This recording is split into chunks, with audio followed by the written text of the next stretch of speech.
What's up, y'all? What's up? What's up? I I was having a bit of technical difficulties here, so I did not come on camera. I'm about to come on camera now, but I figured I didn't want to make you guys wait any longer. How are you guys, by the way? It's been a minute since I've been live, but the other day I decided to go live, but I premiered my live. Let me come on camera. Y'all don't judge me because I look a hot motherfucking mess and I'm literally like sweating bullets. What's that? Don't be talking shit. Anyways, you know what? I know that the Kevin Gates fans are probably going to come for me and be like, she got a lot of nerve talking all that shit. Coming on screen looking like this. You want to know why I came on looking like this? Because I don't give a fuck. Again, like I said, I'm hot. I'm not about to turn on the AC because I'm trying to save money. And another thing I wanted to do, I wanted to show you guys my eyes, but again, they're not healed. I have on my glasses, so you can't really see too well. I will get to it when I get to it. But guys, know that when I show you the story, some of you might reconsider getting cosmetic surgery. That's all I'm going to say. Let's get into it. So, what's up, everyone? Tasha, Jewel, I can't really see your name. Romaine, Candace, you was ready. I'm sorry I had you guys waiting. A Knife Power, what up? Katia, Terrio, Phyllis, SC, what up? K Goddess. Okay, y'all. And I got these lights on, so it's really hot, but we about to get real hot. I know I'm going to piss some people off. I will be playing the live that I had played the other day, and I'm going to like stop and break down certain things that I feel are important to be brought up. But before we get into that, I wanted to share this, little video with you just to show you the relationship between Kevin Gates and his former wife. I'm not sure if they're divorced or not. Hey, Tanisha, what's up? I'm not sure if they're legally married and divorced or it was just like a Muslim divorce. Okay. With the Muslim divorce, if you divorce verbally for the third time, you can never marry that person again, according to the Muslim law. All right. From my knowledge. Hey, what's up? Okay, so I'm just going to play this for you guys so you can see the love that Kevin has for his wife, Drika. The alleged love. Let's just call it that. I'm gonna be honest with you. Like, I went through what all males go through. Like, I don't know if I want to get married. I'm telling you, the best thing you can do in life is you go to sleep on the side of somebody you don't know. And wake up and see if you still got everything that you had before you close your eyes. Right. Every man is a great woman, and the married life is. I wish I had did it sooner. The reason it took so long because I had insecurities and a fear of, man, when I get married, it's gonna get busy. Gonna get listening to people that weren't happily married. She was always real. I should have been there. What was it about her that made her so different than anyone else? Years. Yes, now. I've been with her like 14 years. I tell everybody, she did not like me when we first met. She told me she would never deal with anyone like me. So we were friends. I had to be the best friend. Then we got to have conversations. We had so much in common, intellectual conversations. Then after that, big brother, one day we had an argument. I said, I'm wrong just because I want to see you. We hung up the phone, we had a big argument. You don't never got no time for me. You out. She called me back like later on that night and she said, Kevin, I think I'm in love with you. Where you at? I'm on the way. I'm on the way. Did it happen like that, Drake? True story. Real talk. So because they be like, yeah, Kevin, you made her. No, I didn't. Right. She made me. It was by the grace of the Most High God and my beautiful wife that I am here today doing what I'm doing. I was not this person. I was not this person. She used to drive the car. Mm-hmm. She would pull up to the club and take them to CD. And she would tell the DJ what to play. She was the DJ, the road manager, the manager. I was in the club with the microphone and the ice pick with a banger in the car. Mm-hmm. Yeah, anything play, I'm going to leave you here. I'm going to die. That's my best friend. Okay. That's my best friend. We've been knowing each other 12 years. That's my best friend. She mind going with me, man. That's real. Yeah, she loved me for me, and she cool with me being me. See, if you with a woman that ain't cool with you being you dealing with the wrong person. That's not your life partner. When we first met, she told me, she said, like, Kevin, we're gonna do great things together. I just know that we supposed to do great things together. That's what she told me. I didn't believe in myself. But she instilled it. She said something in me I ain't seeing myself. I am the bodyguard. I am the protection. I can't say that ain't nothing gonna happen. But Drake, no. I'm gonna die for us, baby. I heard that. Okay, just to show you, Kevin adores Drika. So me speaking on Kevin not loving her, I'm just being an asshole because I feel that Kevin has a narcissistic personality disorder. But that's just my personal opinion. You can't be upset with me for having an opinion. And yes, I did put on a shirt because I felt really uncomfortable with that little wife beater on. So their relationship was relationship goals to a lot of people. Like, you know, when we see them, we're like, oh my gosh, I want somebody to love me that much, that passionately and whatnot. And sorry, I'm just trying to prepare myself because, again, I didn't want to be too late making you guys get ready for me. And again, like I said, my eyes are really not well. That's why I didn't want to come live. But I wanted to go in deeper about the live that I did the other day because I seem to upset a few people because of my views and my opinions. First of all, I just want you to know, never once have I ever come on here and said that I was a professional, that I know for a fact that somebody is a narcissist. This is my personal opinion. If I get triggered by certain behaviors, it's because I've experienced these things with certain people and they remind me of whatever. I'm not being insensitive to his trauma, because if that's the case, look at R. Kelly. R. Kelly was abused as a child. Does that give him a right to abuse as an adult other children? It doesn't. So we got to be real here. Just because you like somebody doesn't mean that you're supposed to ignore the wrongdoing that they do. Period. And somebody said everybody's not a narcissist. They put that under my last post, and I'm like, when did I ever say that everybody was a narcissist? When? I literally talk about people who I think are narcs. I don't come on here and claim that everybody's a narc. But I wanted to show you guys these clips before I really get into it. Y'all. Okay. There was a video that I saw earlier, and I'm a little upset because I don't like when people do this. It's wrong. Kevin Gates, after making that diss record, saying that his wife cheated, she scammed him, she did this and this and that, he recently made a live, I think it was last night, and basically professed his love to her and how much he missed her, right?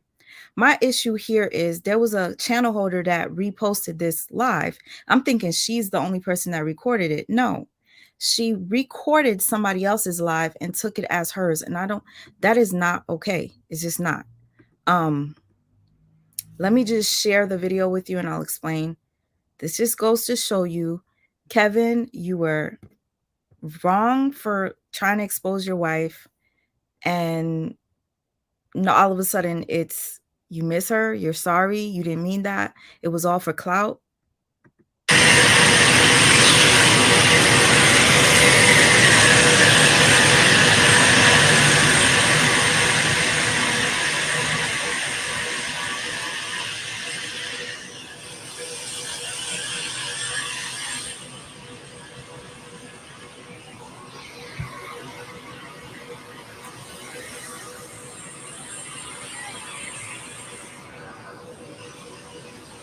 Aisha, I love you so much.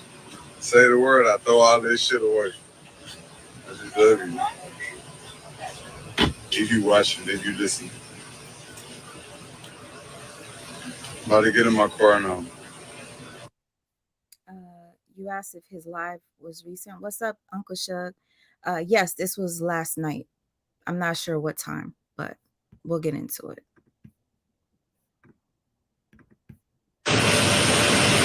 Aisha, assalamu alaikum. I love you. You're a Muslim woman. I love you. I just didn't know what I had when I had it. But I love you so much. I do. You say the word, I throw all this shit away right now. I just want you to know that. I was never ashamed of you. I'm just praying with you. I do. All this other shit, this shit just, it's fluff. It's entertainment. It's clout. It's not real. But I love you. Assalamu alaikum. I love you so much. Aisha. Aisha. I love you so much. And I know some of you are probably like, who's Aisha? Who's Aisha? As a Muslim, you change your name as a Muslim woman. And I think her name, the meaning of Aisha is like the number one wife or something like that. I have to Google it. But everybody has a name. Like when I was with somebody Muslim, he changed my name too. So yeah. That's who Aisha is. The Aisha is his wife, Drika. I do. I just thought about when I was on the plane because I sat in the same seat that we sat in when we came to where I'm at right now. It's been an amazing journey. I swear to God. I love you. I do. I love you so much. I don't know why I'm going live right now. I just had to tell you this. I didn't want to worry it out. Aisha, I love you so much. Assalamu alaikum. I'm about to get off the phone. Assalamu yatika lafiya. Ana Habiba. Excuse me. Forgive me. Live. I miss you. I miss when we used to pray together. I do. I love you so much. I don't care about what people say about me. I don't care. I'm really out shook. I love you so much. I don't even know if you can hear me, but I love you. Aisha, I love you so much. Say the word, I throw this shit away. In your third kalafa.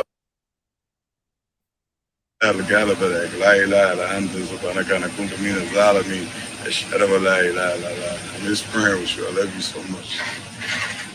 Alhamdulillah. Miss you. Assalamu yatika lafiya. I'm gone. All right. So this was the video that came out that prompted me to make this live. There's something called hoovering. If any of you have ever been in a relationship with a narcissist, I cannot say that Kevin is a narcissist. I'm assuming from his behavior that he has those qualities. There's something called hoovering, and hoovering is literally like a vacuum. If you guys know what the Hoover vacuum is, it literally sucks you back. I'm really not prepared to do this live today, so please excuse me if I'm like not sounding like I'm making sense, but some of you who follow me, you know what I'm trying to say. He's basically trying to hoover her back. What I'm gonna do right now is just play the video that I had prepared the other day, which got taken down, and then I'm gonna pause every once in a while just to like go deeper into go deeper into why I'm saying what I'm saying and why I believe what I believe. Kevin, like I said, recently made this video to, excuse me. Oh, matter of fact, you guys, I forgot to tell you. My sister was supposed to interview Kevin Gates. I think it was the day before yesterday. So she saw that I posted something calling him a narcissist, and she messaged me and she was like, wait, what's going on? She's like, you're talking about Kevin? She's like, I'm supposed to interview him. And I wanted to ask her to ask him certain things, but not, Nothing that would make it seem as if she's being biased or whatever, because she doesn't really think that he's a likable person. Let's just say that. But he didn't do the interview. He ended up doing an interview that day with not Hot 97, Power 105. I think they had to reschedule. But I'm thinking that it's probably a sign because she interviewed Duty Low and I was making videos about Duty Low. So it's kind of like everybody I talk about, my sister interviews. It's so backwards. Like I'm talking shit about them, but she has to be respectful. She's not going to ask them questions that are going to be questions I would ask because she's got a job. I'm just a YouTuber. I'm not trying to mess up my sister's reputation by having her involved in the things that I talk about, narcissism stuff. They're gonna look at her like she crazy. Her name's Mia Bell. But yeah, when she interviews him, I will play it and then, you know, we'll break it down because I think she's gonna ask him some questions based off of my video here. Kevin looks like a female to male. He actually looks like Young Ma, if you ask me. All right, y'all, let me just play this video because I'm all over the place today. I'm really not feeling this live. I would delete it and start all over again, but I'm not going to do that because that's going to be wasting more time. So let's get to it. I'm the realest nigga you gonna ever meet in your life. You got to accept the good, the bad, and the ugly when you're dealing with me. Because I ain't shit. Before I start, I just had to add these clips in. Yo, I made a video last night. I was going to post it. And this morning I woke up to this bullshit. I don't know what woman finds this shit attractive, but watch these clips that were just posted a few hours ago. Like, I don't understand. And he is clearly a hurt individual that's trying to make his wife or ex-wife jealous or jealous. Babe, why do you have DMs from all these tough guys, babe? One day I'm gonna be really, really famous and I'm gonna have a bunch of security guards with me. You'll see, you just watch. Until then, I think the videos, once I start playing them, start off with an echo and then it goes away. Let me know if the echo's gone. I'm all the way up there. You know I'm all the way up there. You remember when we had times together, I used to come in our dressing rooms and, hey, beloved, with all due respect, let me holler at you by yourself. And this my name, my choice. Mom, I know how to do it. You remember that? I booked you for this show. You remember that? Hey, buddy. Hey, they say hurt people hurt people. Hey, leave me alone. I'm destroyed on the inside. Keep it cheap with me. So the video's kind of echoey still. Like my mic is connected to the laptop. I'm not using a phone. Let me know. Somebody let me know if it sounds really bad. That's all I ask of you. I never let him talk to me like that. You know the homegirl saying, you stupid. I love to talk to me like that. Yes, Lord. She will look at twice and go to sleep. Baby, what should I do? If a nigga tell you, if a nigga climb on top of you, a big long ass dick, and tell you, hey bitch, blood on my knife and shit on my dick, what you would do? What you would do, baby? You gonna rack that bitch back, huh? In the jail? Yeah. You gonna open the suicide door or something? Suicide door? She gonna spread eagle in this bitch. She gonna say she the biggest eagle. The conversation is extremely awkward. It sounds as if he's talking to somebody else. He's in bed with his new girlfriend, and I feel like he's being disrespectful, asking her whether she wants him to fuck her and if she's gonna spread eagle. I'm assuming get fucked in the ass. I'm not sure, but it's just very disturbing to just hear a grown man talk like that to his woman. Like, especially in public. That's very disrespectful. I don't know if you think that's supposed to make Drika jealous, but apparently days later, you're making a video telling Drika how much you miss her and how much you want to pray with her. And I feel as if he's feeling the backlash from Shade Room because he just did an interview, I think it was yesterday. And in the interview, he's speaking about how he's cringed out by looking at his old interviews. I'm going to play those clips for you. Matter of fact, I actually want to play them for you right now because I was so disturbed about this comment he made about Beyonce. We could get straight to that one first because that one was sick. Seriously.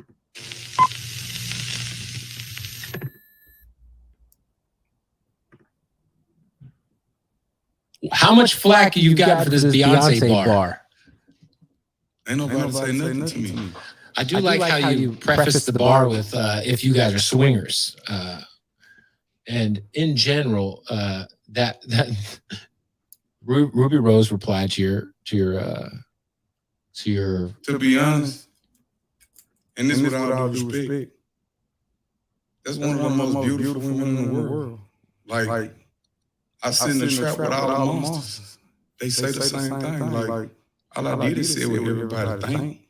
That's fair. You're the most beautiful woman in the world. Like I would drink your piss. Like what the fuck? Like come on, man. Like what the fuck? Beyonce's piss, obviously. Yeah. Right here in my mouth. What's that? But I'm just saying, like, you gotta think. I speak for the niggas that's incarcerated, that sit there and watch these people on TV and everything. Mm-hmm. This is what everybody thinking. This is true. I mean, Beyonce is. We always have talks like. That's like say if this was right here. This this is my water bottle or this is my wife. I feel good knowing that everybody in the world want this. What I have, what's mine. Yeah, I'm winning. Yeah, I'm living y'all dreams every night. So the other people that took it disrespectful, y'all just scared to say what y'all scared to be who y'all are, I guess. By the way, I don't put that much thought into stuff. I just speak from the heart. At what point in time did you realize in life that squirt was piss? It's not. It kind of is. I just say that, but it's not. It's like a portion of it is because I got a question. Okay. For you. Yeah. Every woman that you've been intimate with sexually, were they squirters? I think every woman is a squirter. Every woman is a squirter, but did you make every woman? All right. So if y'all want to watch the entire interview that he did, I'm about to play another clip from that interview. You can find it on Bootleg Kev's channel. Bootleg Kev's channel. All right. So this video right here was basically addressing a video that I share in this live here. The live that I made the other day, I was pointing out how Kevin does not like to be touched. In that live, there was a clip of this guy, Kev, interviewing Gates. And there was a black guy who touched Gates, and Gates said, "Don't touch me again," or some shit like that. This is in response to that. And then I'm going to get back to my video.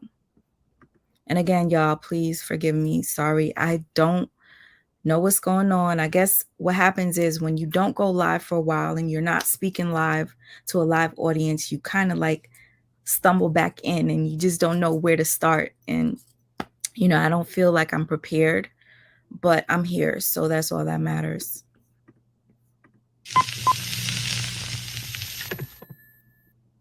Special guest in here. The legendary Kevin Gates. Welcome. I got a question. Welcome. Thank you for having me. Yeah. Thank you Of for course. having me. Of course. Could I pray first? Let's go, man. Let's go. Of course. Let's do it. أعوذ بالله من الشيطان الرجيم بسم الله الرحمن الرحيم الحمد لله رب العالمين الرحمن الرحيم مالك يوم الدين إياك نعبد وإياك نستعين اهدنا الصراط المستقيم صراط الذين أنعمت عليهم غير المغضوب عليهم ولا الضالين آمين لا إله إلا أنت سبحانك أنا كنت من الظالمين يا الله سبحانه وتعالى Almighty Creator and Maker of the heavens and earth. Thank you for all the wonderful blessings in which you bestowed upon us in this life and in the hereafter. Ask that you forgive us for all our sins. We forget those who sin against us, even the sins we may have committed knowing and unknowing. Okay. Each and every brother and sister in all living species. All right. Come from the Anyways, my bad. I let the prayer pray that long. I mean, go on that long. If you guys want to watch the full interview, you can.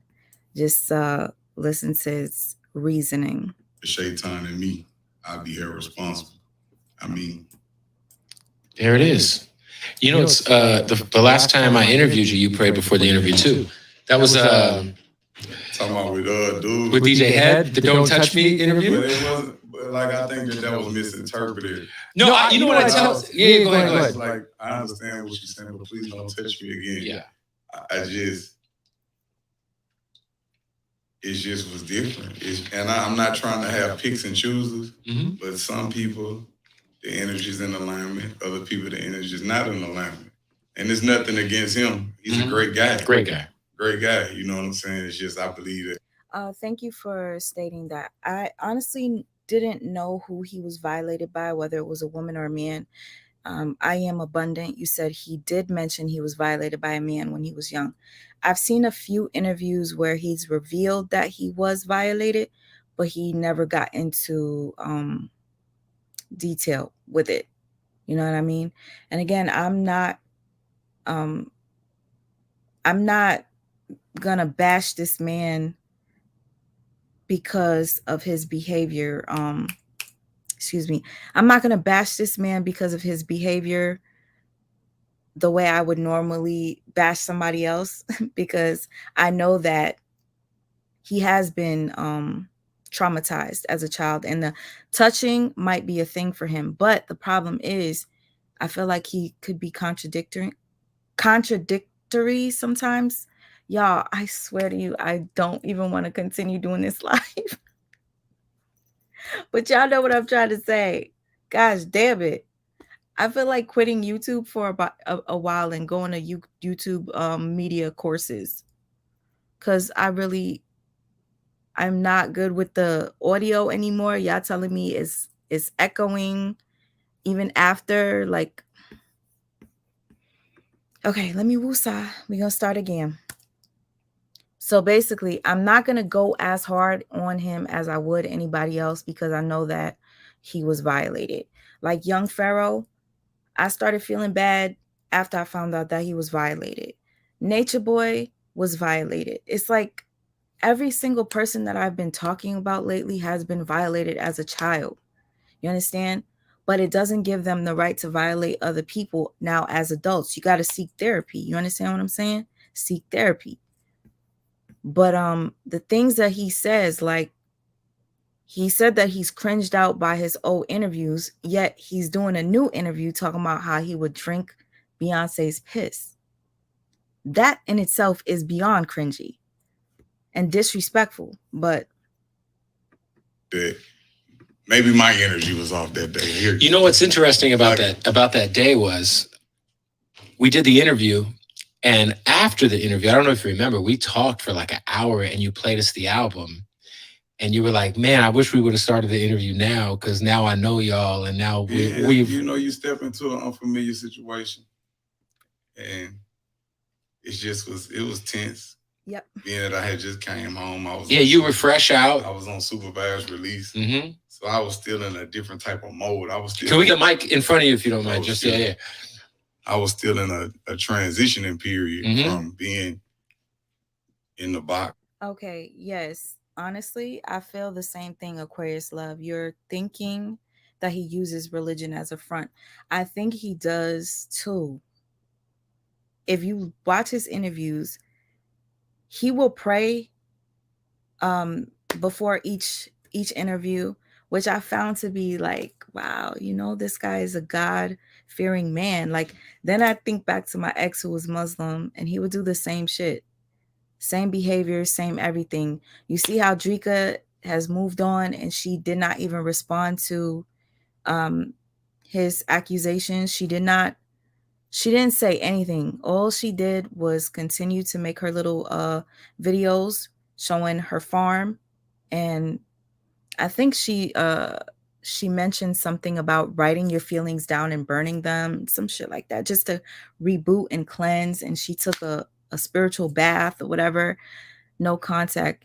I think she should stay no contact, but hey, if she loves him, she'll probably go back and then have to get burned only to learn. That's what a lot of people do. But I can't say that she would go back.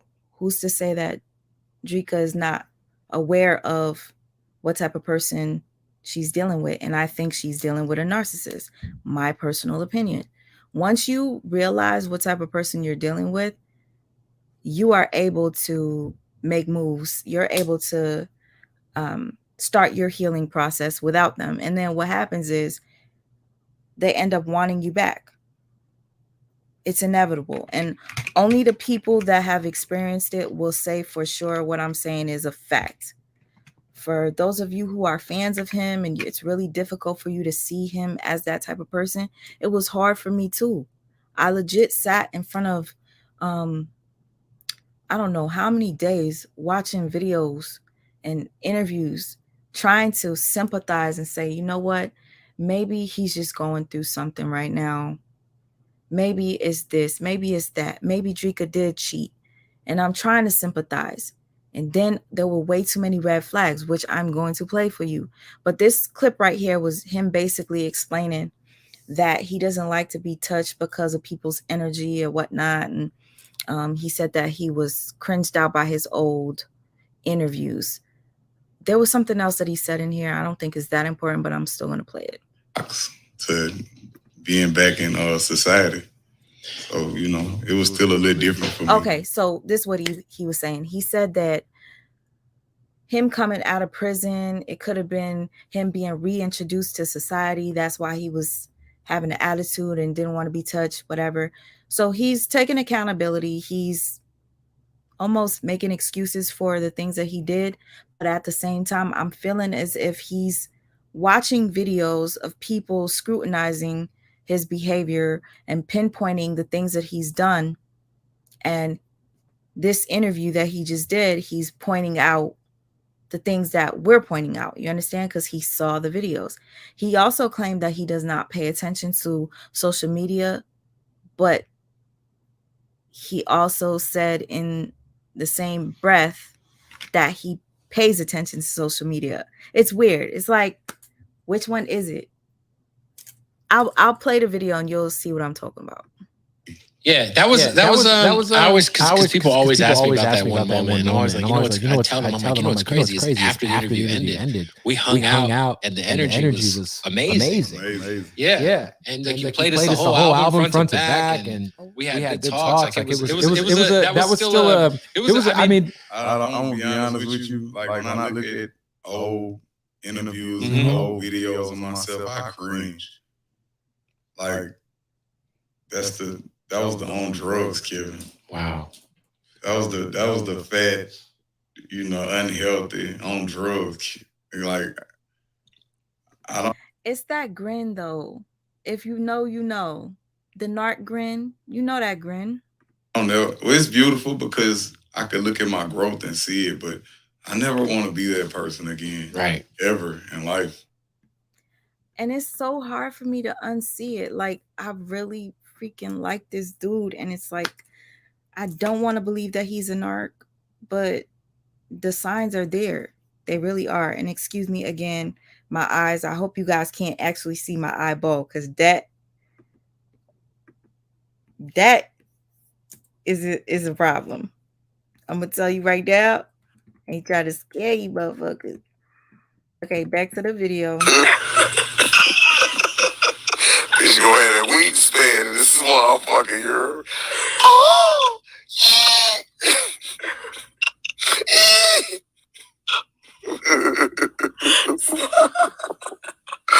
Why you so silly, man?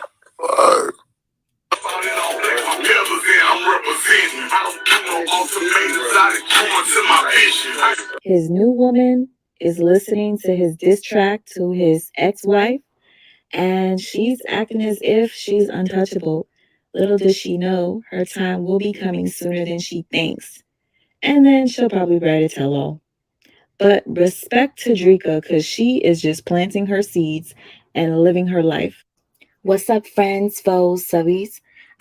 Okay, so basically, for a lot of people that have experienced narcissism, you would know that they will use the new person as a stepping stool to hurt you.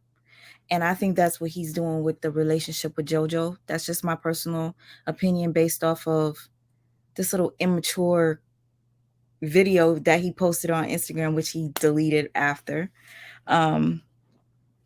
It's just childish. They're very childish. What exactly did you think that was going to do? And then JoJo, I don't think she realizes that she is going to get burned really bad.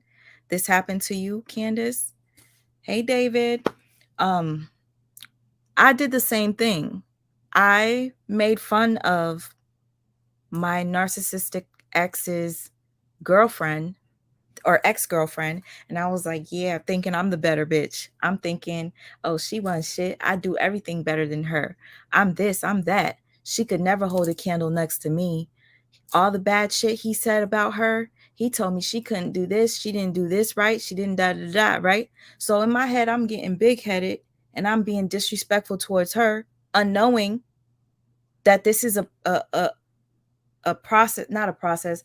This is y'all understand. Narcissists repeat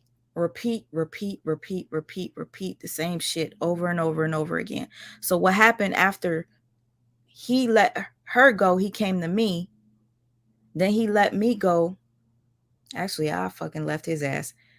And he had a new person and he was talking shit about me, saying that I was crazy. So what happened was I totally ignored it. I didn't want nothing to do with him. I did not give a shit. Next thing you know, he reposts me on social media talking about I was the love of his life. I was the only person that understood him. I was just the perfect woman.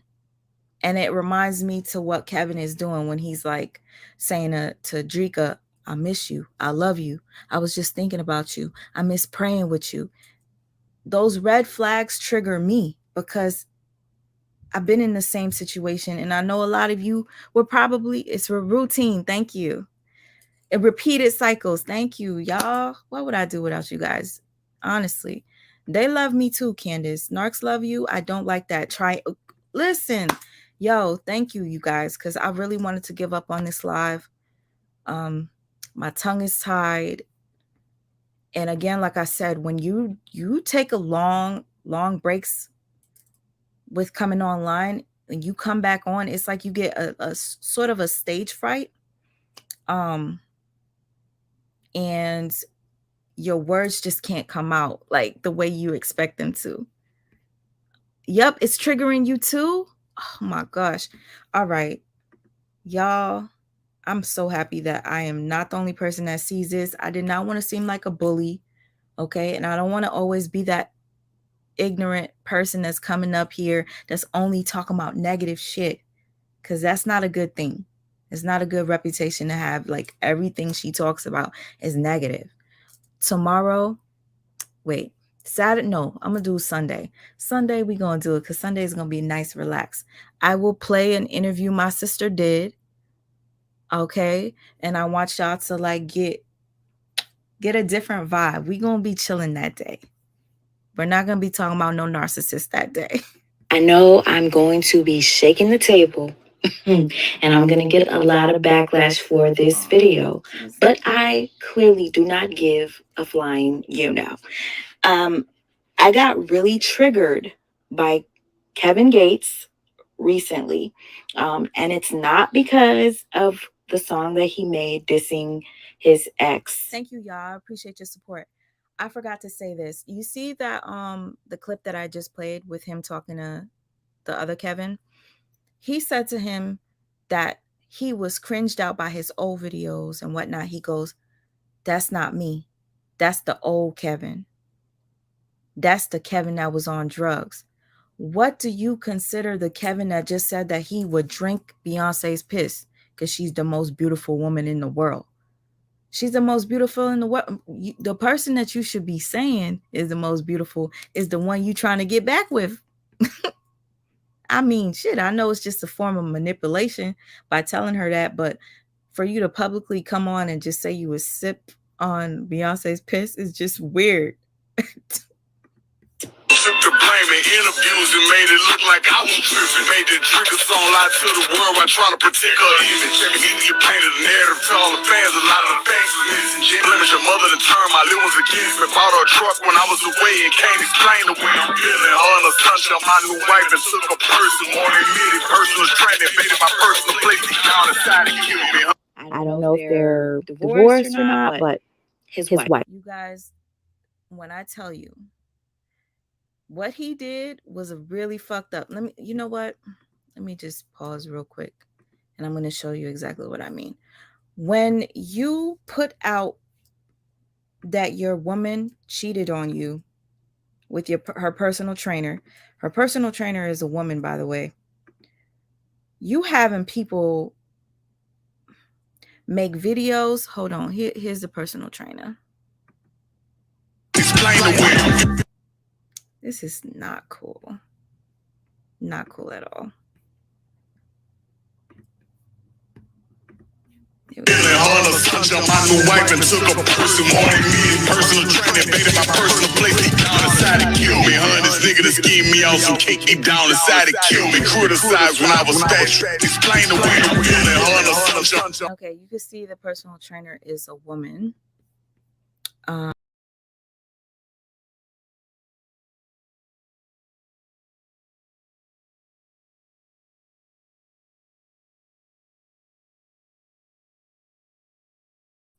My bad.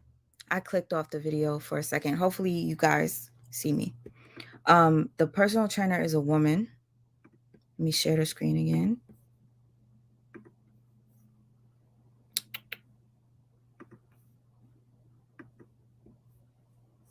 Okay, then we have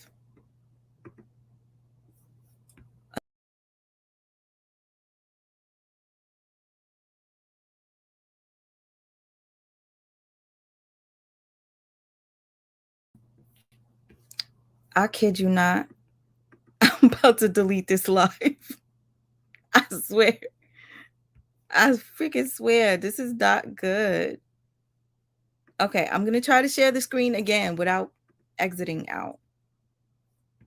And after this, I'm going to have to come on YouTube a little more often so I could get back into the mix of it, you know? Okay, I'm not going to do it this way because I might do the same mistake again.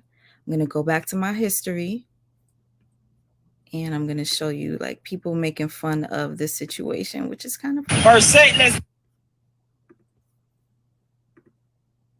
okay. So after Kevin, came out saying that Dreka cheated on him, there were a lot of little memes making fun of the situation, and people just making videos assuming that Dreka did cheat. go. Come on, Dreka, you gotta get lower than that. Stop. You gotta get lower. This is the first set. Thank I you know for you won't coming. get tired. We like your husband, we won't get tired. Let me show you how it's done, baby. Let's go down. Let's work it out. You and your husband ain't gonna work out, but me and you finna work it out.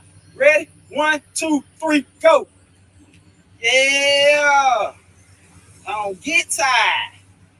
Woo. That's right, Dreka. Dreka Leeka. Put one in you, girl. On my mama. First set, let's go. Okay. Come on, Dreka, you gotta get lower than that. Stop. To me, I feel like he caused a whole issue. And then he comes out days later saying that he didn't mean what he said. He misses her. It just don't make no sense.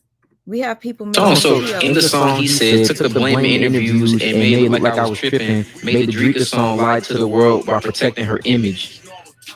Yeah, I read that line, heard that line. And I was just like, yo, that shit is cute. I mean, all right. It's a sensitive subject, I don't know. Yeah. And then he said, personal trainer invaded my personal space deep down inside. It killed me.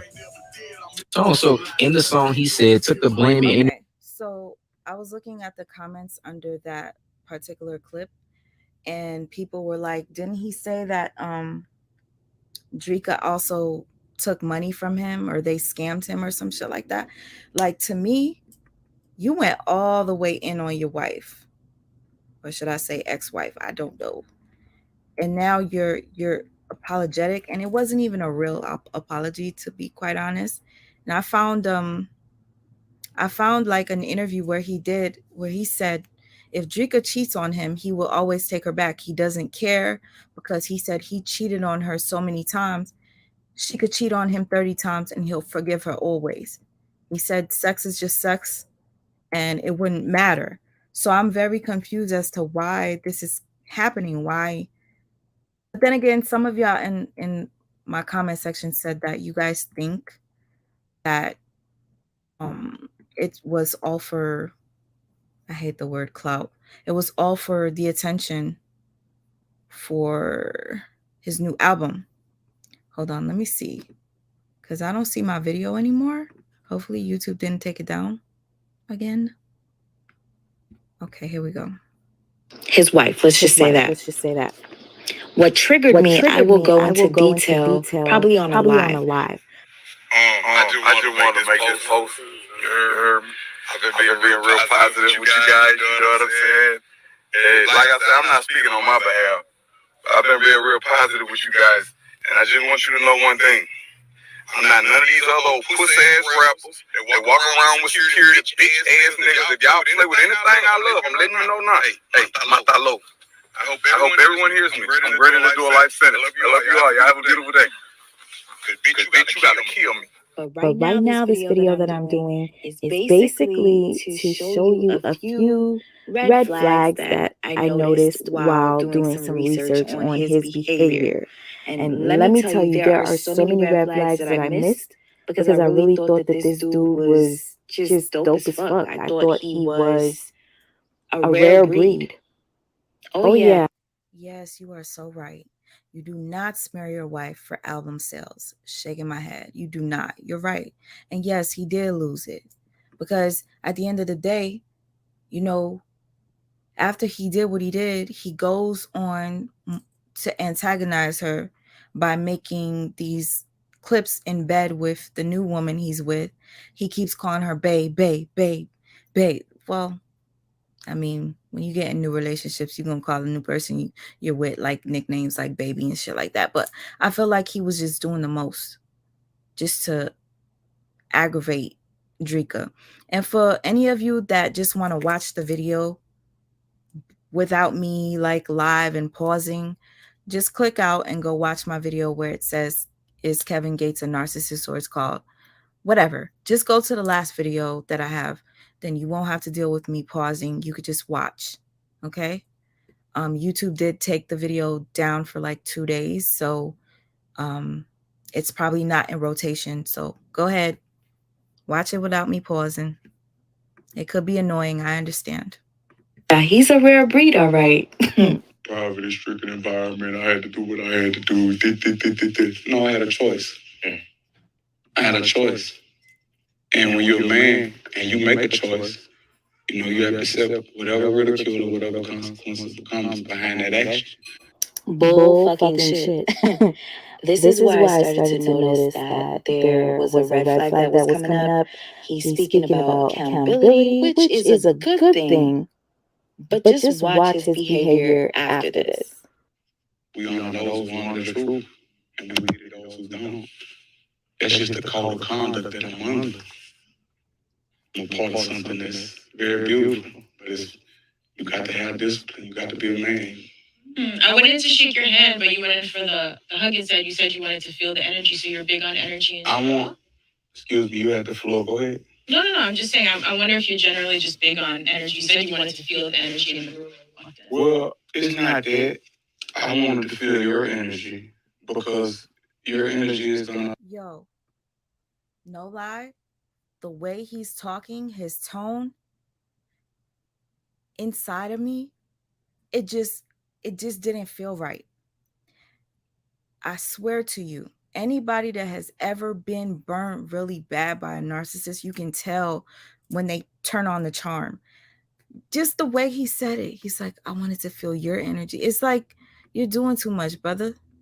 The hug inside, you said you wanted to feel the energy, so you're big on energy. Excuse me, you had the floor. Go ahead. No, I'm just saying, I wonder if you're generally just big on energy. You said you wanted to feel the energy in the room. Well, it's not that. I wanted to feel your energy because your energy is going to allow me to know how open I can be with you. You know what I'm saying? And that's just why I'm in with it. Like when I met this brother here, he locked eyes, you know. And yesterday at the Atlantic office, he came in. My uncle introduced me to him. Yeah, Puerto Rican Sam introduced me to him. Well, Pay attention to the body language, to the tone of the voice. If you guys are woke, you will see through this. Hey, Simply Anna, what's up? Everybody go check out her channel. She was formerly 3 is No God. She was reporting on Nature Boy. If anybody missed out on her channel, she had some good content. She's going to mix it up and start talking about other stuff too. So yeah, I'm looking forward to it. Yes, he's a rapper, Simply Anna. And I like the name you chose for your new channel. This act. And don't talk shit about my little memes. I honestly did not have time to make like a really in-depth video with, better edits. I just want to make something real quick so that you guys can understand why I said what I said. And I'm going to continue to say it. Thank you. Thank you. Thank you, Applehead. Applehead. Applehead says Drika is spiritual and he's doing the narc mimic thing, using Drika for social development. Thank you. Thank you. I wish I could do a poll to ask you guys if you think the same. You guys, Drika started this spiritual journey. Drika wanted to find herself living in a area where her children could play out in a farm. I think there was an interview where she stated this is her dream. This is what she wants. And I think she also said that she put him on to spirituality. So yeah, narcissists tend to mimic you. Whatever you're into, they mimic you. And I think he mentioned getting offered a show, his own personal show. Not Love and Hip Hop, but something similar. That's now that he's with the new chick, he made a video talking about, yeah, they was offering to give me my own show. So that new girl you with probably just want to get back onto reality TV, because if you didn't know, the new chick that he's with used to be on Love and Hip Hop, and she did not look the way she looks now. Damn, all these people going under the knife to look like a Kardashian, while Drika is completely natural, gorgeous, beautiful, inside and out. And you even stated that Drika never cheated on you. You guys, yo, I swear, if I didn't start off on such a bad note with this video, because I'm starting to like get my energy back, I would have shared with you. There was an interview that a major blog did with the mistress of Kevin Gates. They did a part 1 and there was supposed to be a part 2. Unfortunately, they never posted the part 2. So I can't like go into depth with that one, but I'm going to share it with you because that shit was very eye-opening. And it made me believe for a fact that Kevin is a narcissist based off of what the ex-lover said about him. Y'all, we're going to break this shit down all the way.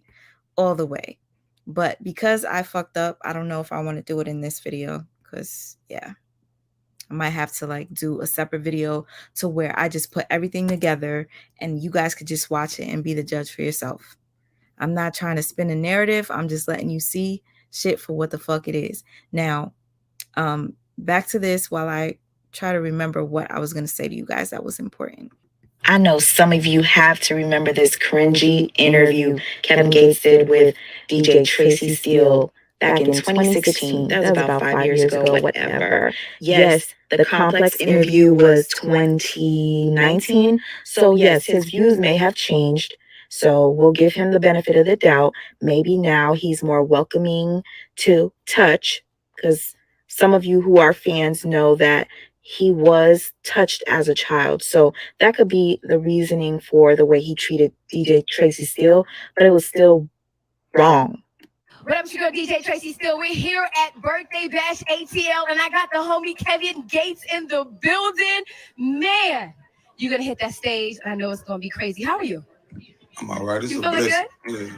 All right, you are like the hottest thing in the streets right now, no? All praise, honor, glory be to God. Yes. So tell me, what are we about to see on that stage? What you gonna do?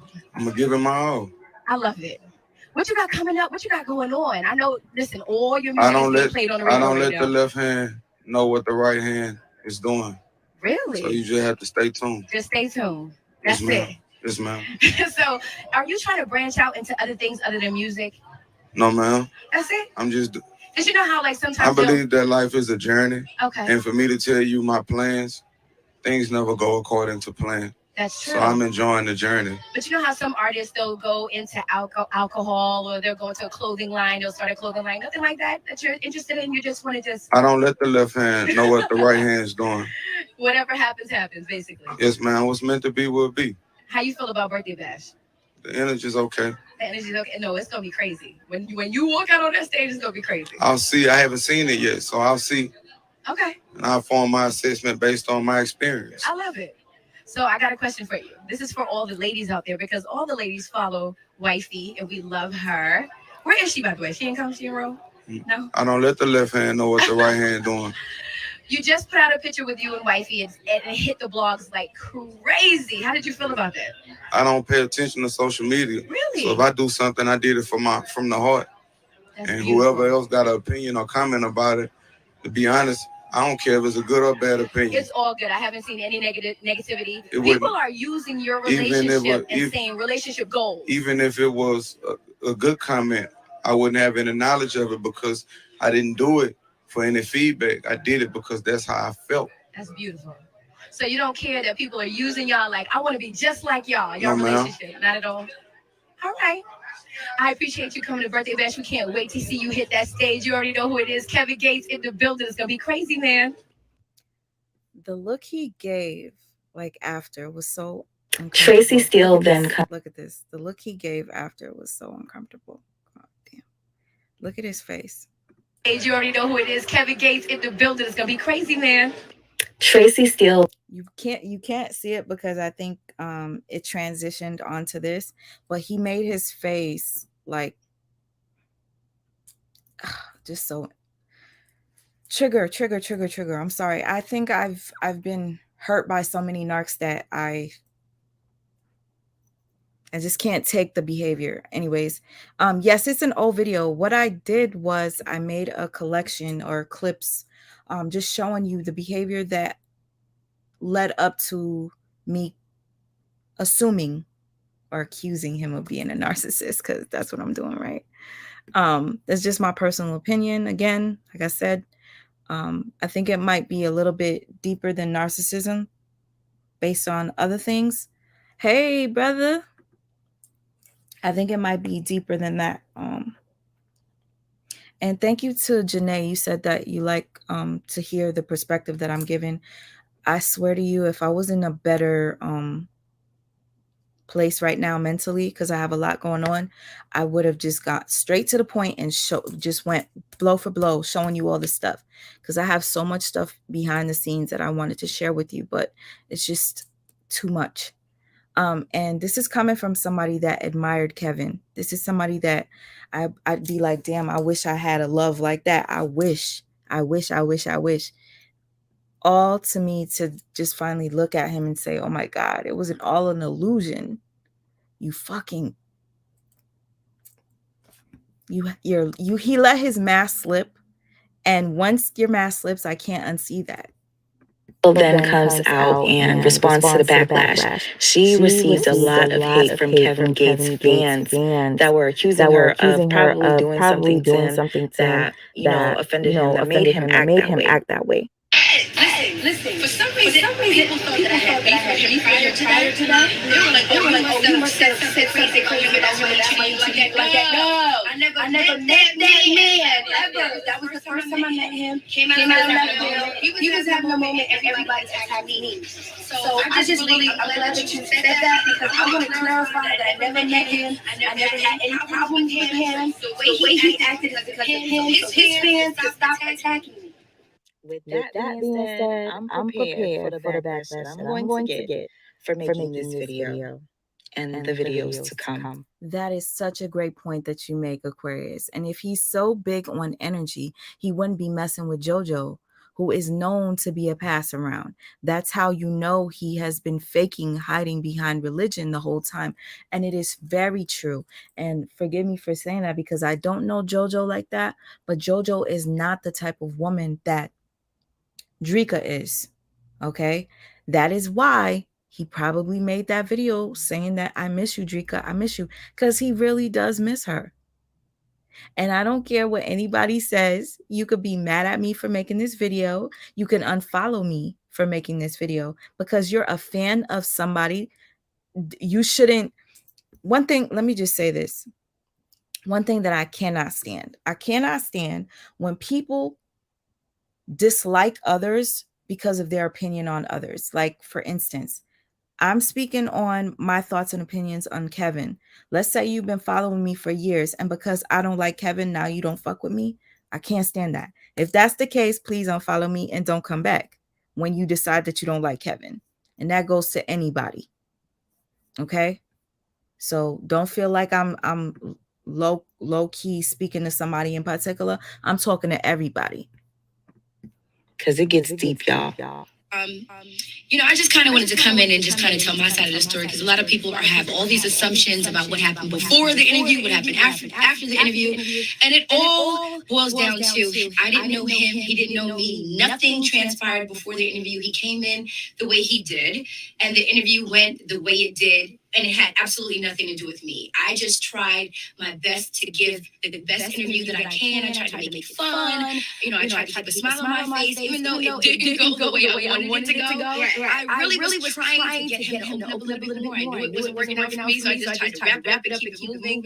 And, I want people to know that I try to be as professional as I can. If you're going to walk away with anything, just walk away with knowing that I tried my best to be professional and do a good job. He made a video, basically saying his friend asked him, why did he brush off where you touched him at on his sweater or whatever. I asked me the other day, he said, how come when a girl touched you, you wiped your shoulder off like this? I say, first of all, I'm married. Is the echo still playing? Honestly, I cannot tell you how and why it's doing that. Let me try one more time. Second of all, I'm holy. Don't put your dirty ass hands on me. What's he doing? And then he said, keep your dirty hands off of me. I'm holy and I'm married, which has nothing to do with getting interviewed by anybody. You being holy, if you that holy, why are you even doing rap music? You should be on the gospel side. You know what I'm saying? Like, you should be doing gospel music. You should be coming in before or after Kirk Franklin, if you're that holy. You know what I'm saying? But anyway, that's not. Oh, you mentioned his eyes looking black. To be honest with you, his eyes look black in a few other videos. And if those of you who've ever experienced it, when you see a narcissist's eyes turn black, that's that ish right there that will, let me because I don't want to have nightmares, but I've seen it multiple times. The black eyes. It's the evil in them. He's even said some things. He said that he stabbed somebody so many times. Like, he didn't have any remorse to it. It was just, you got to be something damaged inside. Like, somebody said he needs intensive therapy. He's been abused. Yes, I totally understand that. I sympathize for him because of that. But you can't abuse others because of your past experiences. There's no excuses. You have to seek therapy. And I don't know if his wife recommended that he seek therapy, but I'm pretty sure she was his ride or die, his best friend. He said it plenty of times. She probably did try to help him as much as she could, but it wasn't good enough because he clearly disrespected her for views. Neither here nor there. How did you feel when you heard him say that, keep your dirty hands off of me, or whatever he said? I mean, I'm not a robot. I'm only human. So, of course, I felt some type of way, but at the same time, I think he could have just handled that a little bit better and remained positive and not fed into the negativity, because at the end of the day, I did nothing wrong. I did not come for him. I didn't say anything negative about him, and I will never do that. So I think he could have handled that differently just by saying, well, these are the reasons why I brushed you off, but in a positive way, in an uplifting way. Don't degrade, belittle, and bring down people. If you're this holy person, you're supposed to uplift, make me feel good, you know, at the end of the day. So I felt some type of way, but I feel like at the end of the day, he did what he had to do. He said what he had to say, and I, at the end of the day, still handled myself the way I was supposed to in that interview, and I didn't do anything wrong. Right. And For somebody that is so holy, he doesn't like to be touched.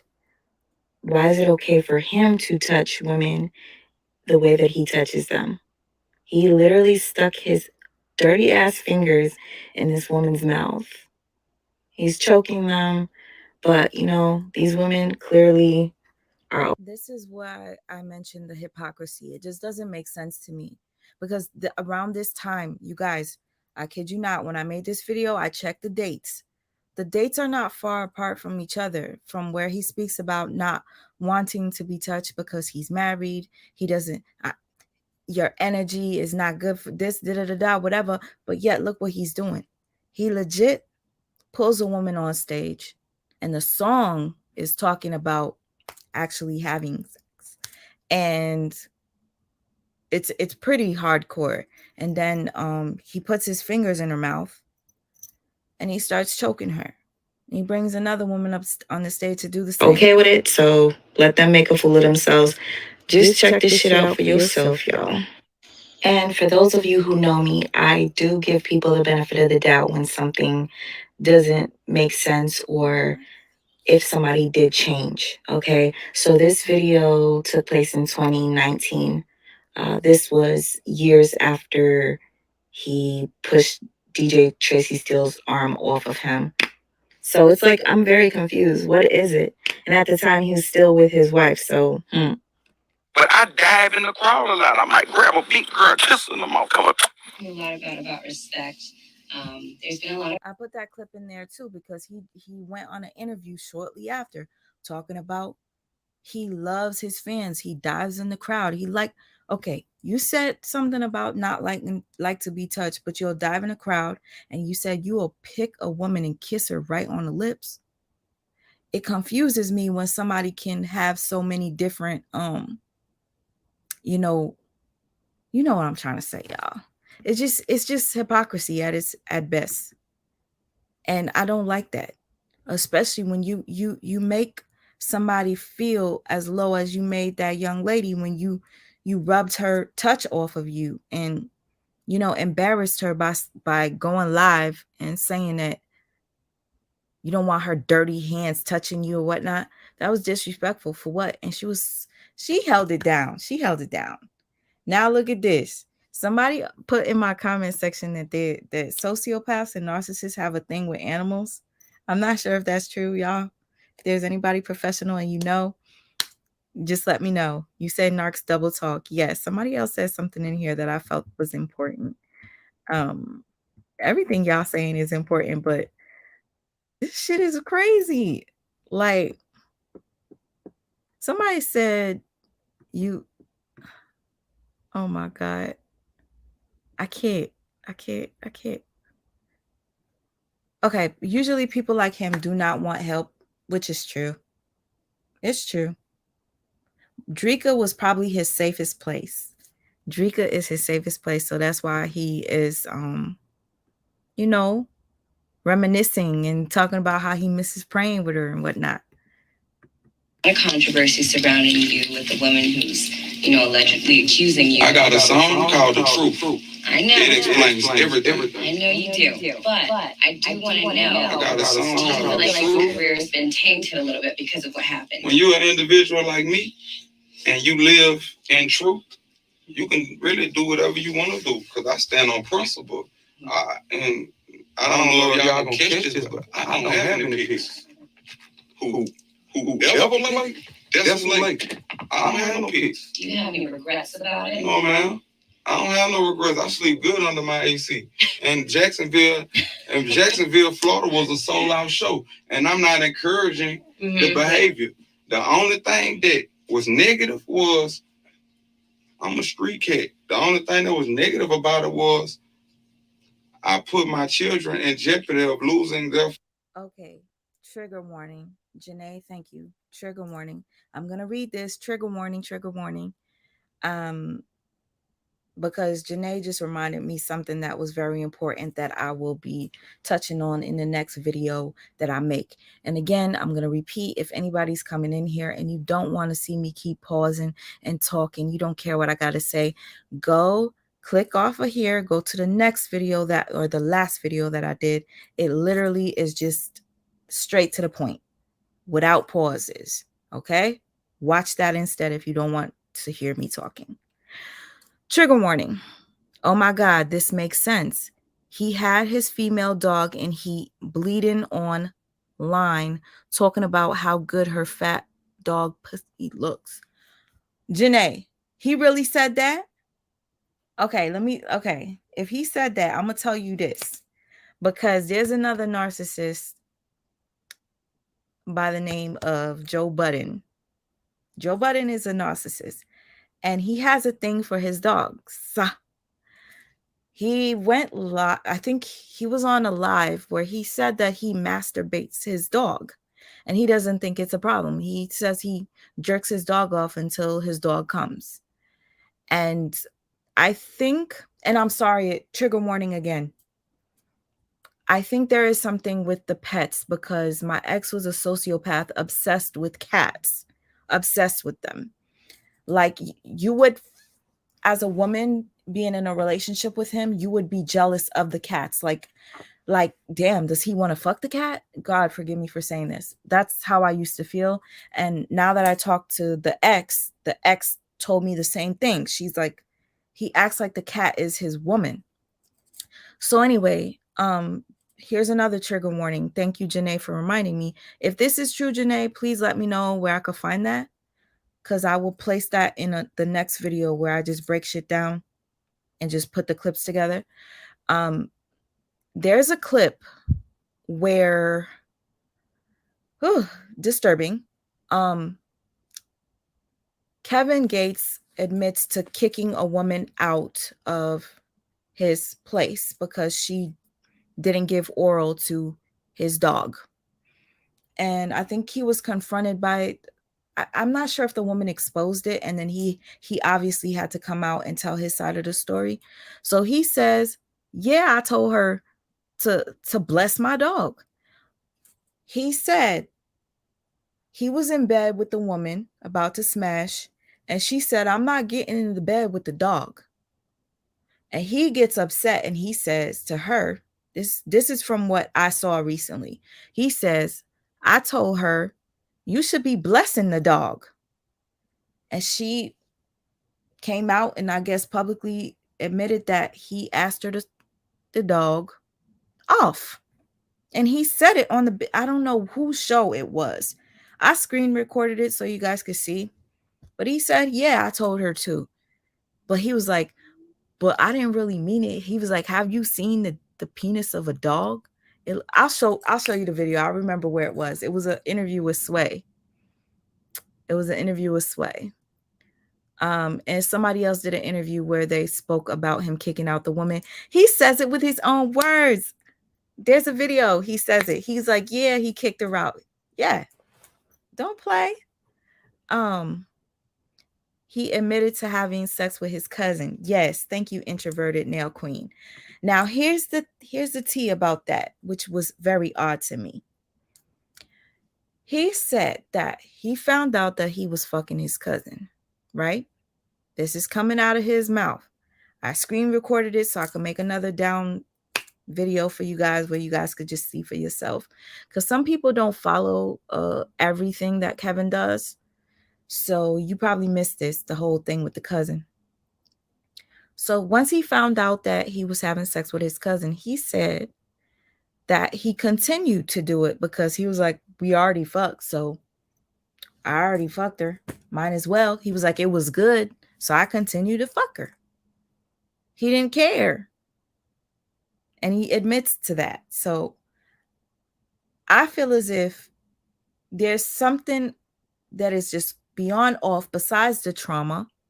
Because a lot of people that have been traumatized turn into something that is just beyond evil, soulless. They have no empathy, sympathy for nobody. Mainly sociopaths. I'm like, are they born into that? Are they taught to be sociopaths? Do they become sociopaths because of their trauma? I don't know. Because again, the whole thing with the pets and the animal, asking his lady that was in bed with him to suck off his dog. And then she chose not to do it and he kicked her out the house. That's weird to me. Father. That's it. When you suffer, your children suffer. But at the same time, if I go and I'm about to go in Lennox mouth. And like I say what you want to all day. You put your hands on me. We going to jail. Because you got to stand on principle when you're a man. You got to stand on principle. I tolerate no disrespect from anybody. I understand.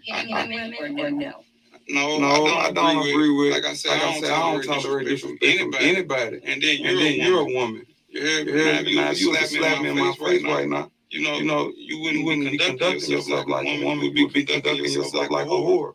It's a difference. You conduct yourself like a woman. You dress conservatively. I'm looking at your nails and nothing extra about you. You know what I'm saying? You don't have green and pink hair. No disrespect to the people that do that.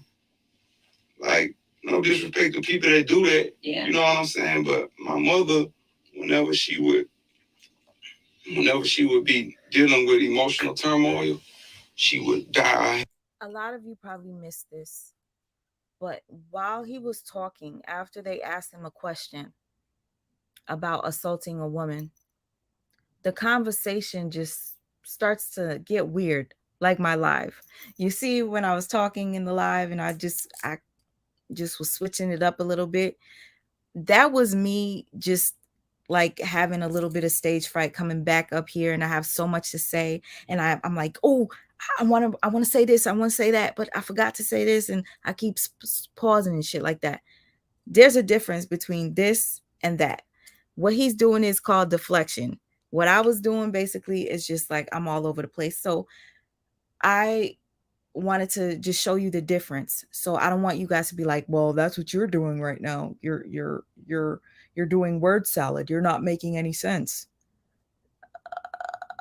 He's doing that shit on purpose because he's trying to deflect from answering the question. But yeah, he starts talking about his mother changing her hair color when she was stressed out and depressed. What does that have to do with what they just asked you? Yeah, now if you were to slap me in my face right now, you wouldn't be conducting yourself like a woman. You would be conducting yourself like a whore. It's a difference. You conduct yourself like a woman. You dress conservatively. I'm looking at your nails and nothing extra about you. You know what I'm saying? You don't have green and pink hair. No disrespect to the people that do that. Like no disrespect to people that do that. Yeah. You know what I'm saying? But my mother, whenever she would be dealing with emotional turmoil, she would die and she would be outwardly expressive emotionally. Now there's this little thing called deflection, and there's something called word. And I sympathize with you, my brother. 8 with the 2-4. 8 with the 2-4. Been abused as a child, neglected, groomed by grown women as a child, been with narcissistic women, but never will I be that way. Shaking my head. So yeah, I'm sick and tired of people making excuses for this poor behavior. I played this video the other day live, and showing and pointing out certain behaviors, yet there was excuses after excuses after excuses made because of his poor behavior. It's fucked up and it's wrong. It's not okay. So to the people that are fans of R. Kelly, that are in denial of his behavior, you have to understand he was violated as a child by his own sister, okay? And he becomes a violator as an adult. But because you're a fan, you see him doing no wrong. People like y'all, I don't want y'all nowhere near my channel or nowhere near me. I don't want your energy near me. I don't do flying monkey stuff. I don't do it. I don't like it. I don't care if you don't like me because of it. It's hard because I love me some R. Kelly music. I'll listen to it when nobody's watching, but I'm going to be real with you. Out in public, you will never hear me playing that shit because it's wrong. As an abused person myself, I was abused as a child. That didn't turn me into being an abusive person. I don't know. It's just, there's no excuse for bad behavior. Seek therapy. That's all. Don't make excuses for these people. Word salad. I'll go into it deeper with the definitions in another video, but if you want, you can Google them. And for my people that already know, you know. Tell me all the deflection you see in here and all the word salad. Like, it's like he takes accountability, but doesn't take accountability all in one. I can't. Shit got me dizzy, yo. I'm conscious. I pay attention to my surroundings. You know what I'm saying? I like to kind of feel the energy of the individuals that I'm around. We all go through things, but to answer your You guys, again, Apple, listen, you got me cracking up. This is the type of man that will talk for 3 hours straight to you without you getting your word in, right? Pimp talks like that. Okay, narcs talk like that is so off-putting, I will tell you. There was a point where I loved listening to Kevin. But once I really like open my eyes, I'm like, yo, he's talking a whole bunch of nothing. If you really listen, he has his good points, but he will, it's called word salad. Okay. Look that shit up. question, I don't agree with hitting women, but at the same time, I'm an individual that will not allow myself to be assaulted by anyone. Now, I do have a question based on that incident. I know you can't say too much on I it. can, but I've already spoke about it, and I have an amazing, incredible show tonight in Atlanta. So why live in the past? That is true. No, why live in the past? Because I feel like I'm way more interested than some shit that happened 2-3 months ago. I just had an incredible wedding, and I got like 150,000 views or something on likes on Instagram with one picture.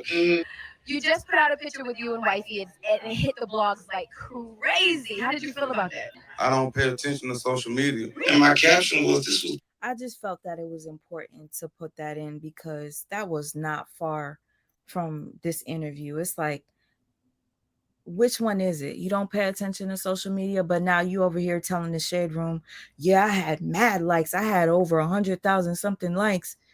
It's just he probably just didn't feel that DJ Tracy Steele was attractive, because a lot of narcissists mistreat people that they don't find to be attractive. I know it sounds weird, sounds crazy, but it's true. If you've been with the narc, you know people that they don't find attractive, they're very rude to. The best thing I ever did, and it was, I married the woman I'm in love with. Okay, how many bad guys get the girl at the end of the movie? That is true. Which I must agree. But the question I wasn't going to go on. Listen, I'll go into detail and give you guys dates because, again, like I said, I like to be correct when I'm calling people out for things. I know that I am human too. I make mistakes. You guys feel free to point out my wrongs whenever you want. It's no issue with me. Because when you point them out, I'm able to fix them and I take accountability. So back to this, you guys, this clip right here that I'm sharing with you is just a bit cringy to me. And just, all of the red flags that I saw were all in this interview, but I wanted to pull out this one in particular, just to see if you guys notice for yourselves. Again, this is a quick video, so I'm not going to really break everything down, but you guys be the judge if you see any red flags in this Shade Room interview. To that. But listen, okay. Okay, to the person, Yvette, you said R. Kelly was wrong, but those girls' parents need to do time too. They're just as guilty. Recruiting others, shameful. Yes, Yvette, you're right. But here's the thing with narcissism, you're gonna have, it's like unless you stop it, you snip that shit, you cut off that narcissist that's in your family, whether you have to cut off both of your parents, that shit is going to continue on and on and on. It's a curse, a generational curse. Now, I believe what happened was we attract these types of people because our parents were that way. You understand? Or our mother or our father was that way and you were abused, so you attract narcissists. Now, you see those women that ended up being with R. Kelly, I guarantee you one of their parents is a narc, or both of them are. Especially the ones that was sending their children after hearing all the things and seeing the sex tape. I seen the sex tape with my own eyes when I was 13, and it was very disturbing because that little girl had no pubic hair whatsoever. And I'm like, how do you be turned on by somebody that don't even have breasts? Like, it's just disgusting. But he's mentally ill. There's no excuse to it, or the behavior. I understand that. I just wanted to make that clear. The parents needed to be in trouble too. Yeah, we'll talk about that on another video. Listen, steady, because you know what I was gonna say was. Yeah, pass me the energy drink right there. I'm thirsty. What I was gonna say was with that incident. With the incident that did happen, what went down, would you say that that happened because of how women might look at you? Because they might look at you like, you know, oh, because I've actually been to one of your shows, and must I say, you do your thing. And it was entertaining from the start to finish, and you do say a lot of. So do you think she might have? I have a lot of. I have a lot of sexually explicit content. Right. So do you think she might have, felt it in her spirit to be like, you know what? I think I'm gonna just go for it because he's talking to me. You know what I mean? Do you think maybe she felt like you was reaching her? You was hitting her spirit a little bit. Let's say this: if you were Nicki Minaj or Beyonce, and you're very sexually explicit, you talk about you like big dicks, and I'm working with, and I'm talking about God really bless me. Here we go. Yeah, I had to pause real quick. Listen, this was super cringy to me because as I've been doing my little research on this guy, yes, I got time. Yes, talk your shit. You watching still. Anyways, I've been doing my research, and there are a lot of interviews that he's done where he speaks about how big his penis is and how well endowed he is and how great he is in bed and how he's changed lives with the sex that he gives and stuff like that. I mean, in no disrespect, I'm blessed, bro. I got a big dick. Yeah, okay. So I could care less about what somebody's opinion is about me. She's grabbing on listen, she grabbing on your shit? No disrespect. She's grabbing on your shit? No disrespect. This big brother, it was never about the cause or anything for me. Right. I could care less about anyone's opinion because I have a big dick. Mm-hmm. Okay. To the point that sometimes it'll get you in situations you don't want to be in. It's a target, when you see it and you go to, So she got caught up. Enchanted. The spirit took her over, right? Enchanted, mesmerized. She was enchanted. But how did she know you had a big dick? How did she even know that?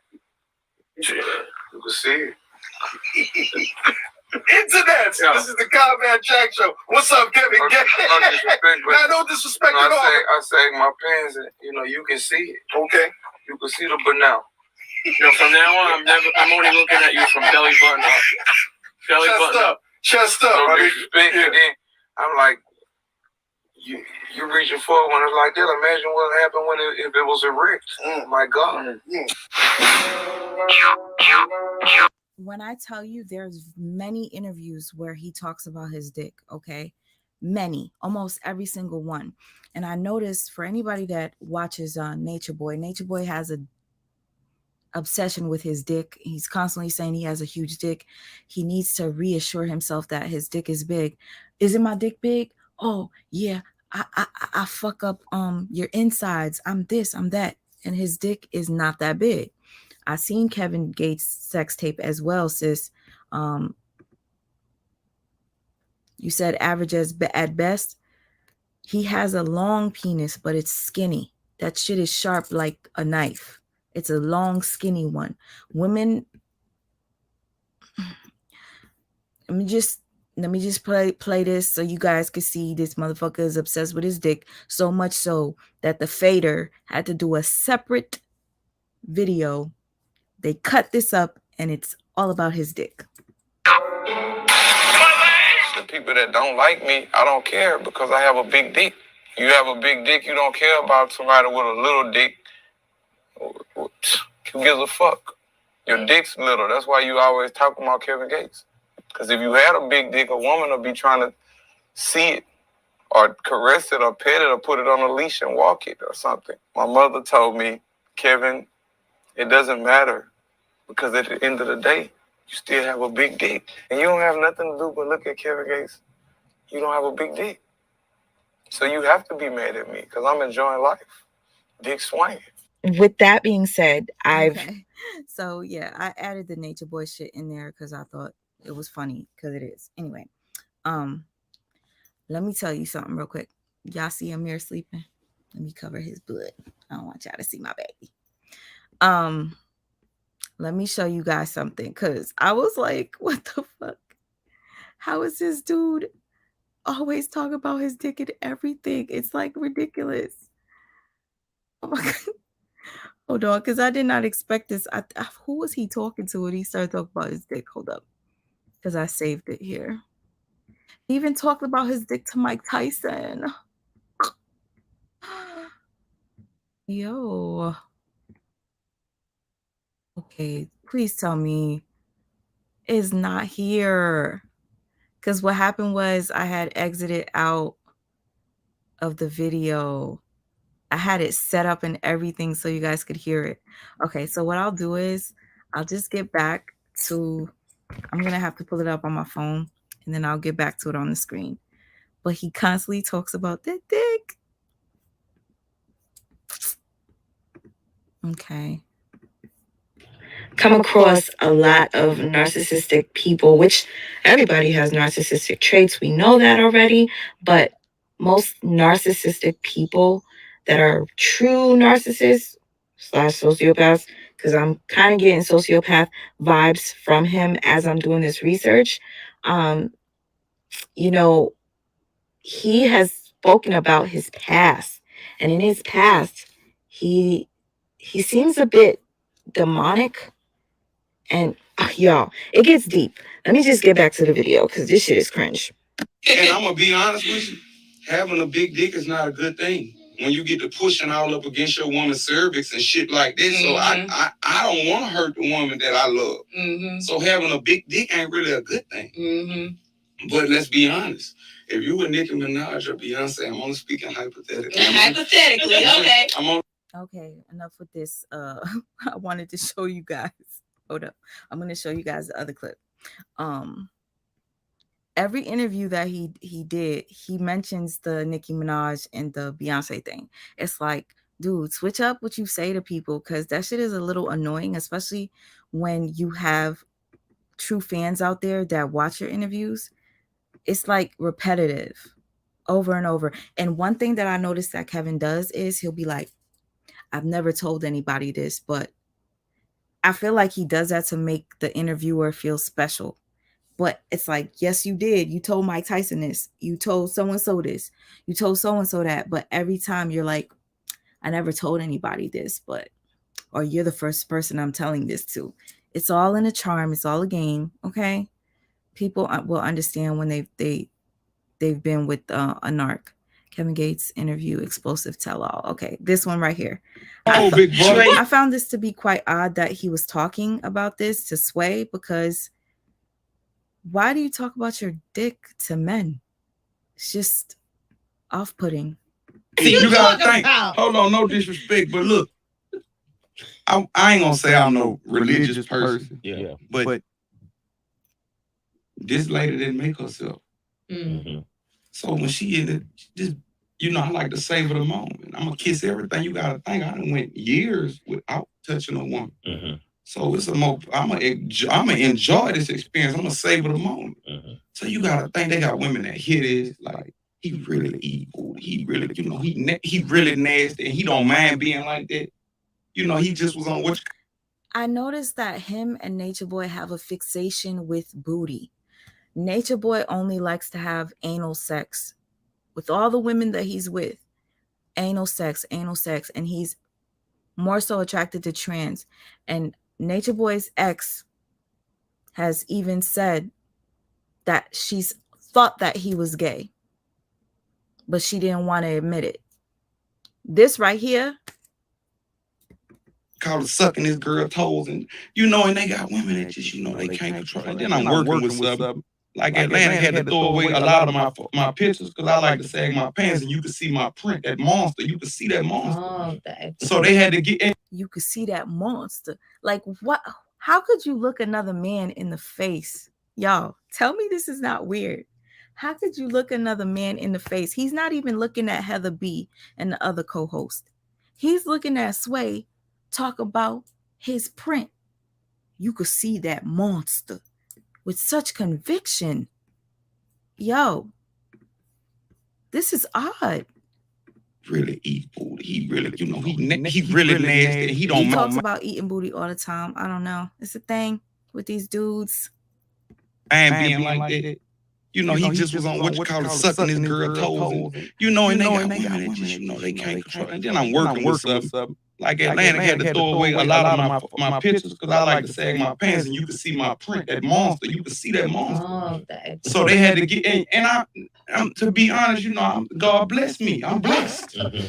So it's hard not to, when you see that, just try to herb. Look, we're going somewhere else right there. I'm bringing it back. The question is about. I'm bringing it back, big brother. Okay. I had addressed that part in the first part of the script. But even if you get upset at a woman, it's other ways to deal with it than kicking them. Right. You know, and it's just that law of nature.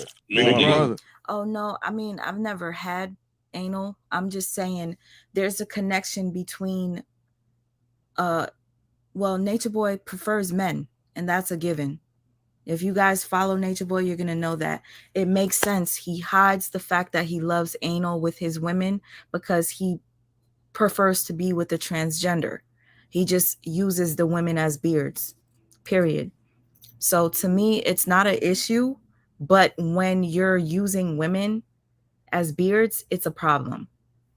Because allegedly, Nature Boy has the alleged. I could see if I premeditated the murder. Yeah. It was a crime of passion. Okay, It just like right now, you spit in my face. I don't know what I had because I'd be like, man, this is my brother. I love him, but we're gonna figure it out in the whole time. Mm-hmm. Okay, I think he stopped talking about his dick for a little bit, but he goes back into the dick talk. I just wanted you guys to see that because I came across it and I'm like, hold up. How many people did he talk about his dick to? Because I thought I gave you guys enough clips. There was another one. Okay, now let me just get back to it. Again, if you guys don't want to listen to me pausing, you could watch the full video on my my page. It's the last video that I posted. Okay, I'm gonna go here instead because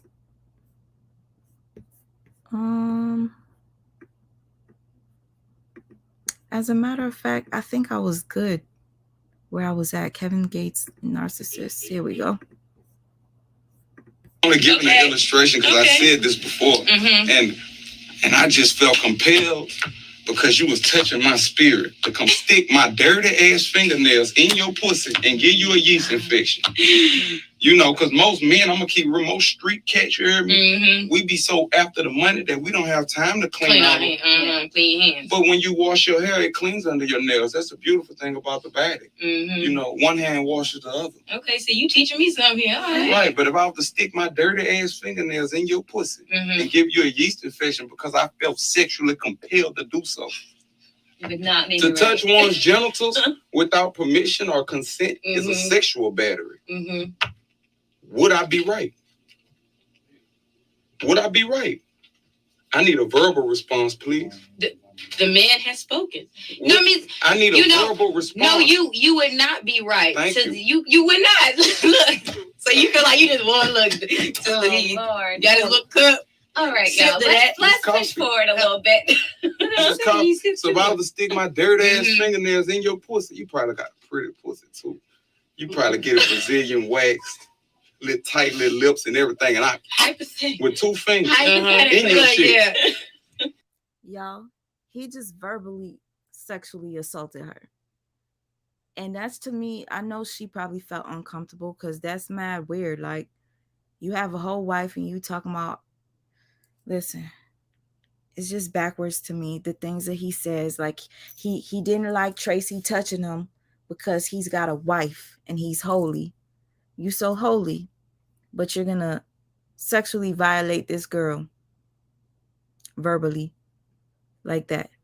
And also, I don't know if you guys realize that he's asking her a question after she asked him a question about him kicking the girl on the stage, because we're about to get to that part. When she's asking him about that kick, he's saying that the woman grabbed his genitals. So he's saying, how would you feel if I took my fingers and stuck them up your pussy? That's his response to her question is, how would you feel if I took my dirty fingernails and gave you a yeast infection? And he's comparing it to a young girl who was 18 years old grabbing his pant leg while he was on stage performing. He says she grabbed his crotch. What we saw on camera was her grabbing his pant leg. We'll get into it. I'd be wrong. Wrong. You'd be wrong as hell. I'd be wrong to put my soft ass lips up against your clit.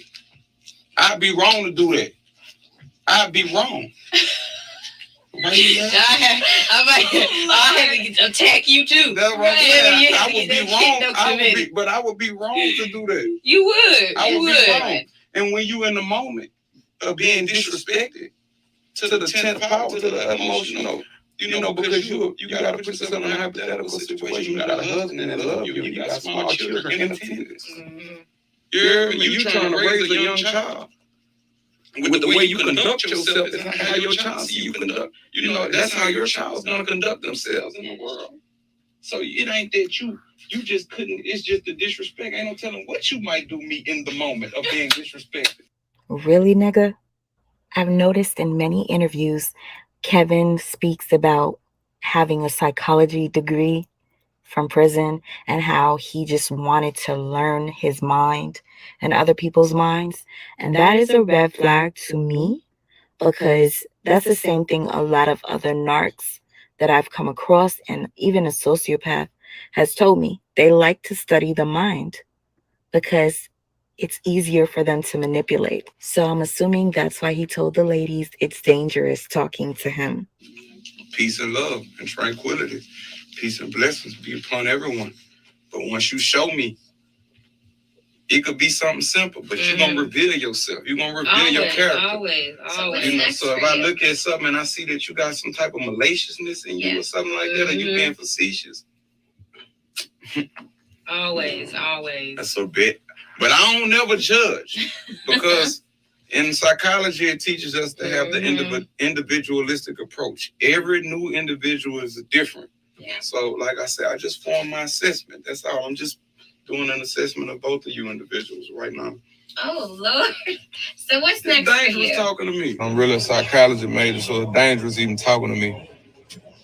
But The way that you phrase a question allows me to understand how you think. I got my master's in psychology. I don't tell a lot of people that, but I have my master's in psychology.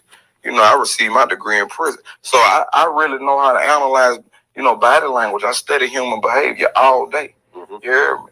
One thing my brother Jim Jones taught me, he said, man, Gates, all you got to do is play dumb and be smart.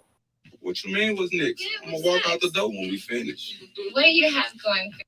And for anybody that has experienced, a lot of master manipulators tend to like to study psychology. They like to study human behavior because it helps them to manipulate. Okay, I mean, it's very disturbing how their minds work, because everything that Kevin is doing is what Amir's dad was doing. And Amir's dad was Muslim. He was obsessed, instead of dogs, he was obsessed with cats. Just the sadistic side of Kevin Gates, Amir's dad had that too. I even think that he took somebody's life. That, I'm just saying from what I've heard. Like, they don't have any remorse. He's also diagnosed as a sociopath.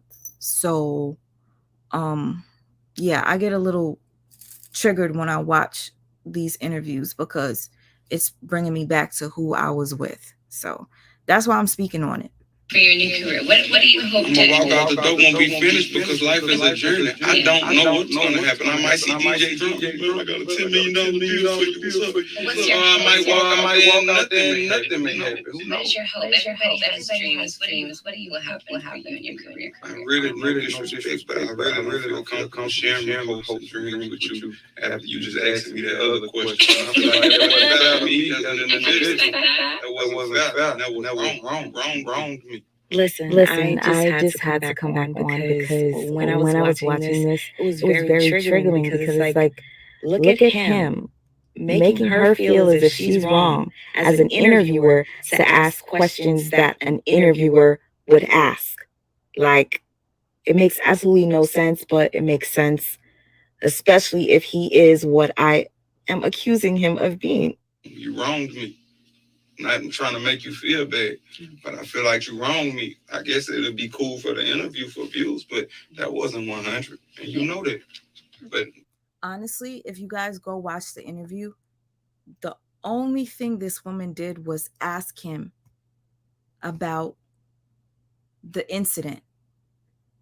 How did she wrong you? Because Sway in the Morning asked you the same exact question, but you didn't give him that energy, but you're giving her that energy. It's very backwards. you know, may peace and blessings be upon you. Awkward silence. Oh, mother, that's okay. Right. I couldn't leave this one out. This happened back in 2015. He was accused of kicking a fan in her stomach. I mean, most people that followed the story saw the viral video, and it did look like he kicked her straight in the gut or in the face, right? But you guys, you know how I am. I'm honest. I have to share this with you for those of you who probably missed it. You know, as much as I'm not feeling this dude right now, I have to show you something important. But first, check this out. In the Polk County trial for rapper Kevin Gates, he is facing battery charges for kicking a female fan at a concert in a Lakeland nightclub. Now, someone recorded that incident on their smartphone. News journalist Melissa Marino is at the courthouse in Bartow covering the closing arguments. This is video shown to a jury of 6 women. It shows rapper Kevin Gates kicking a girl during a concert at Rumors nightclub in Lakeland. He decides to rear back and kick Miss Dixon in the chest. Miranda Dixon admitted she grabbed the rapper's pants twice when her friend told her to. Show us with your hands how it was that you reached out to touch his shorts. What were you trying to do? Get his attention. Prosecutors say the kick was criminal battery. The rapper hired well-known defense attorney Jose Baez for his defense. Baez wasted no time trying to show that Dixon isn't credible. He claims she lied on the stand when she said she didn't know she was wrong for touching Gates, because in the original police report, she told investigators she was worried she might get in trouble for it. You just finished lying to the ladies of the jury. Bias spent the cross-examination trying to show that Dixon had a reason to lie about the kick and injuries. You're aware that if you're not injured, there's no money. Yes. On the stand, Gates admitted to kicking her, but said he was defending himself. Is the danger of ever being pulled off the stage a concern of yours? I believe that's one of the biggest concerns if you're an artist and you on stage performing. That was Melissa Marino reporting. Gates was originally offered a plea deal, but he said no to that. The jury will get instructions and then begin deliberations momentarily. Before y'all start talking shit in the comments, yes, I did see her face. I saw the grinning. I did. Okay. I'm going to go deeper into this incident in a sec. But again, there's another clip I would like to play. And I also wanted to address that Kevin said that this was self-defense. Keep that in mind. Self-defense. Tonight, guilty. After less than 2 hours of deliberations, a Polk County jury found rapper Kevin Gates guilty of battery. Gates was caught on this video kicking a female fan in the chest at a concert at Rumors nightclub back in 2015. Jen Holloway joins us live from outside that club in Lakeland. And Jen, what's the reaction there tonight? Well, we're far away from the club for good reason. Nobody here wanted to talk on camera, and we were very politely asked to leave the vicinity of this club. Now, the situation started back in 2015 with particular cell phone video. This video showing rapper Kevin Gates kicking a fan when she reaches for him. I noticed there's a connection between hating women and men that were violated as children. Even if they were violated by men and not a woman, there's something about hating women. Like Nature Boy, he hates women. He hates women. Young Pharaoh hates women. There's something off. There's somebody else that I believed on YouTube that has a channel that just despises women and was violated as a child as well. This doesn't make any sense, but it makes sense. You understand what I'm saying? Because now that you're looking at it as a whole, it's like there's a connection when it comes to that type of thing. Violating children, male in particular. Are you hating the women because you felt like your mama didn't protect you? I don't know. It's weird. His leg. He, along with his high-profile attorney, Jose Baez, claimed self-defense. But the jury of 6 women just didn't buy it. We, the jury, find as follows as to count 1. The defendant is guilty of battery as charged in the information. So we say this 26th day of October. The trial itself lasted only 1 day against 6 women serving on that jury. Gates is now going to have to pay court costs and fines as well. And keep in mind, he was a convicted felon before this trial. Now Gates is telling his side of the story in a new song titled The Truth. All on the news about what happened in Florida. Posted on World Star, iPhone recorded. She grabbed my over it and then I'm sorry. 2 or 3 times I had already warned her. Edit that part out, I don't like to argue. My children go with me to every performance. You should have respect for yourself. You were clean and you wasn't respecting yourself. Disrespect that you know how it felt. You don't have to like me, go love someone else. If you listen to the lyrics of this song, it sounds as if he is playing victim in this case. Yes, I know just because you're an artist doesn't mean that people have the right to grab at you while you're on stage. But most artists experience that. Think of Michael Jackson. Michael Jackson had people grabbing at him from everywhere. Did he kick anyone? I mean, what's your excuse? I mean, it's very odd to me that Kevin would kick that woman the way he did, right? And there's another woman that he kicked in this same video that I'm playing for you right now. But he kicked her because she grabbed his ass. I felt like that was a violation because she touched his body part, like, you know, his bottom. Like, that's just disrespectful.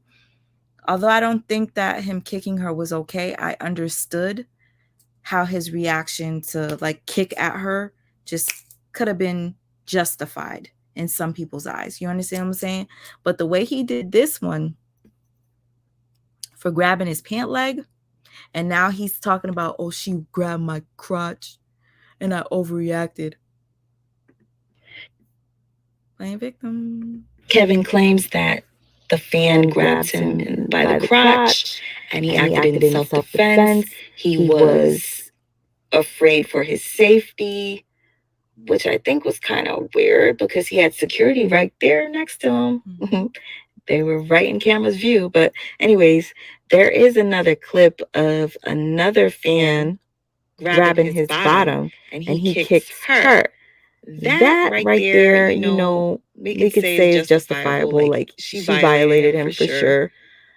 He kicked her, which is wrong because right after he kicks her, he announces it on the mic. Next time you touch my ass again, I'm gonna punch you in your face or some shit.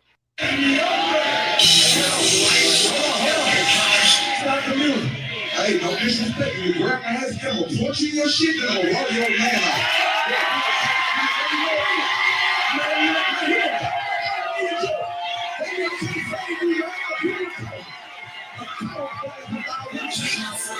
Yeah, that was another kick. And there's also another video clip where he hits a woman for touching him.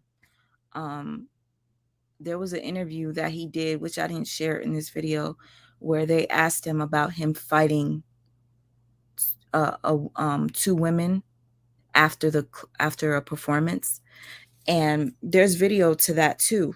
And I'm just confused about that part because how many times are you going to make an excuse somebody touched you, but you will go out and reach for certain people to touch on? Especially when you was touching on Summer Walker, y'all. That was weird. That's in this video too, y'all. Let me just finish playing it.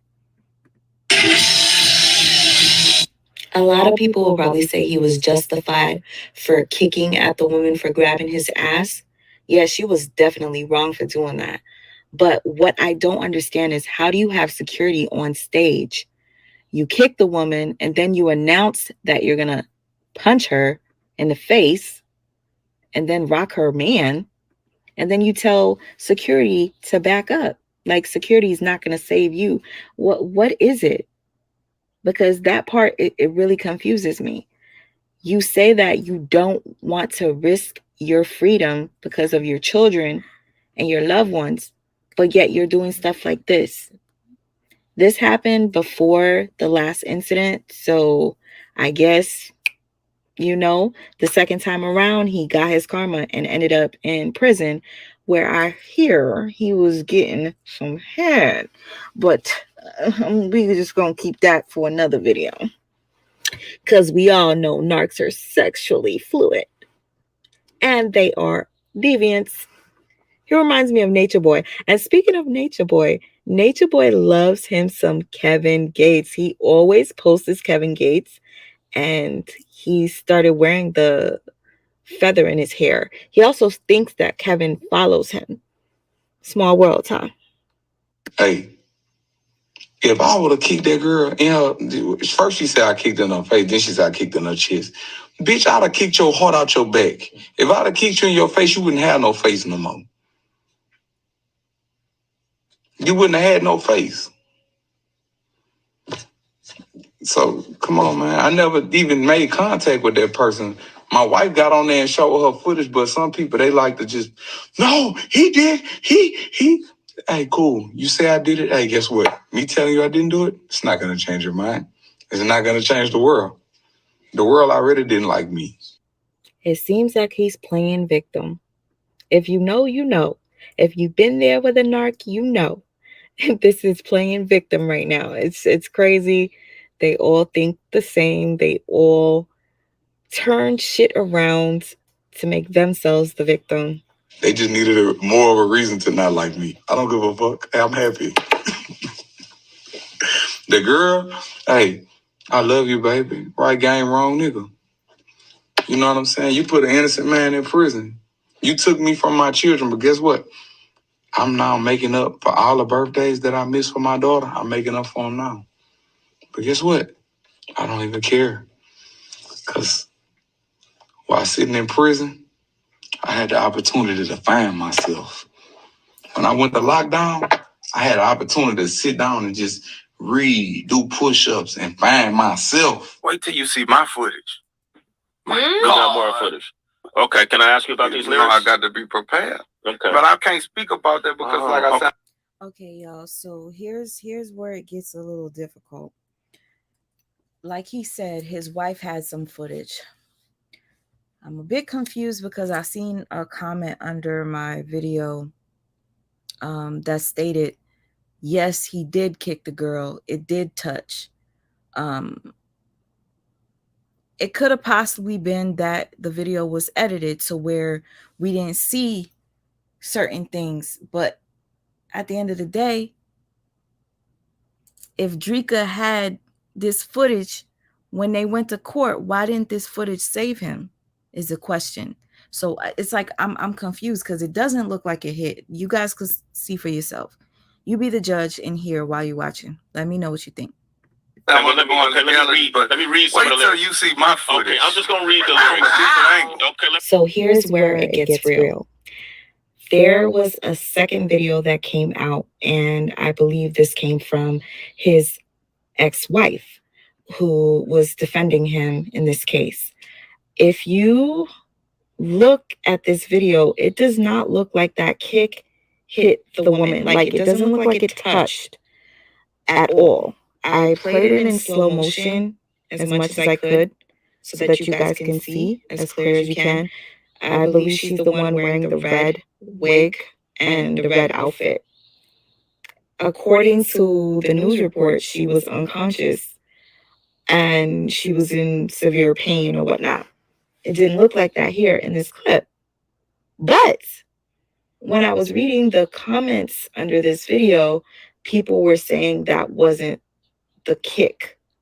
That was a different clip. So therefore, it could be that he kicked at her multiple times. And, you know, I don't know.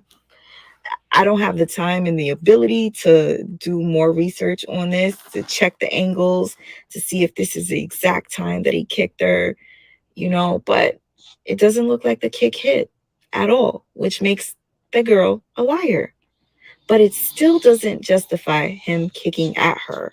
Because if you look at the news clip, it does look as if he did hit something or someone.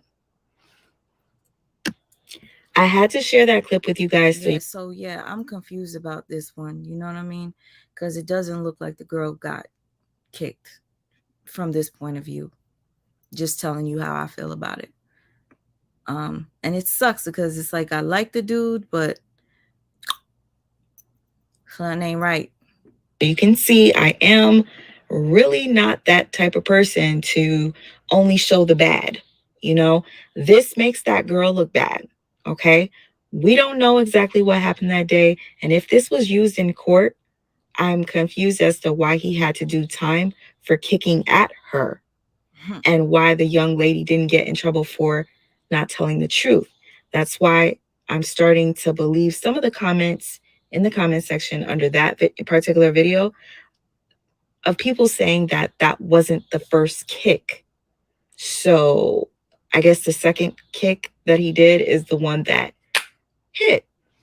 Anyways, I mean, if he kicked at me for grabbing his pant leg, I would have stopped immediately. So that part doesn't make any sense to me. Because why would she continue to grab at somebody that kicked at her? So yeah, this right there, I mean, if you guys want to go deeper into it and look at the angles, tell me if that was the same kick. I'd appreciate it. I honestly don't have the patience right now because this shit is draining as fuck. Again, this is not my detailed type of video where I put the dates on the screen and I tell you where. Y'all, here comes another one. You tell me how you feel about this one. To find the videos. That'll come when I actually have time to make a better video. But this clip right here clearly shows you that Kevin does not like to be touched. Especially by women. You don't like ladies touching. You guys, this is just crazy. I'm gonna let it play and hopefully you guys can see. It's kind of blurry, but you can tell he lunged at the woman. Oh, definitely not gonna judge Drika if she gets back with him. This, because what he did earlier, like I said, and I'm sorry if I didn't mention who that original video was from, Melanin Monroe, the only person that I think online that recorded this, and other people stealing her video, not giving any credit. I don't like that shit. It's fucked up, because she deserves all the views for that video, and other people are taking credit for it, trying to cover up her watermark. Come on, man.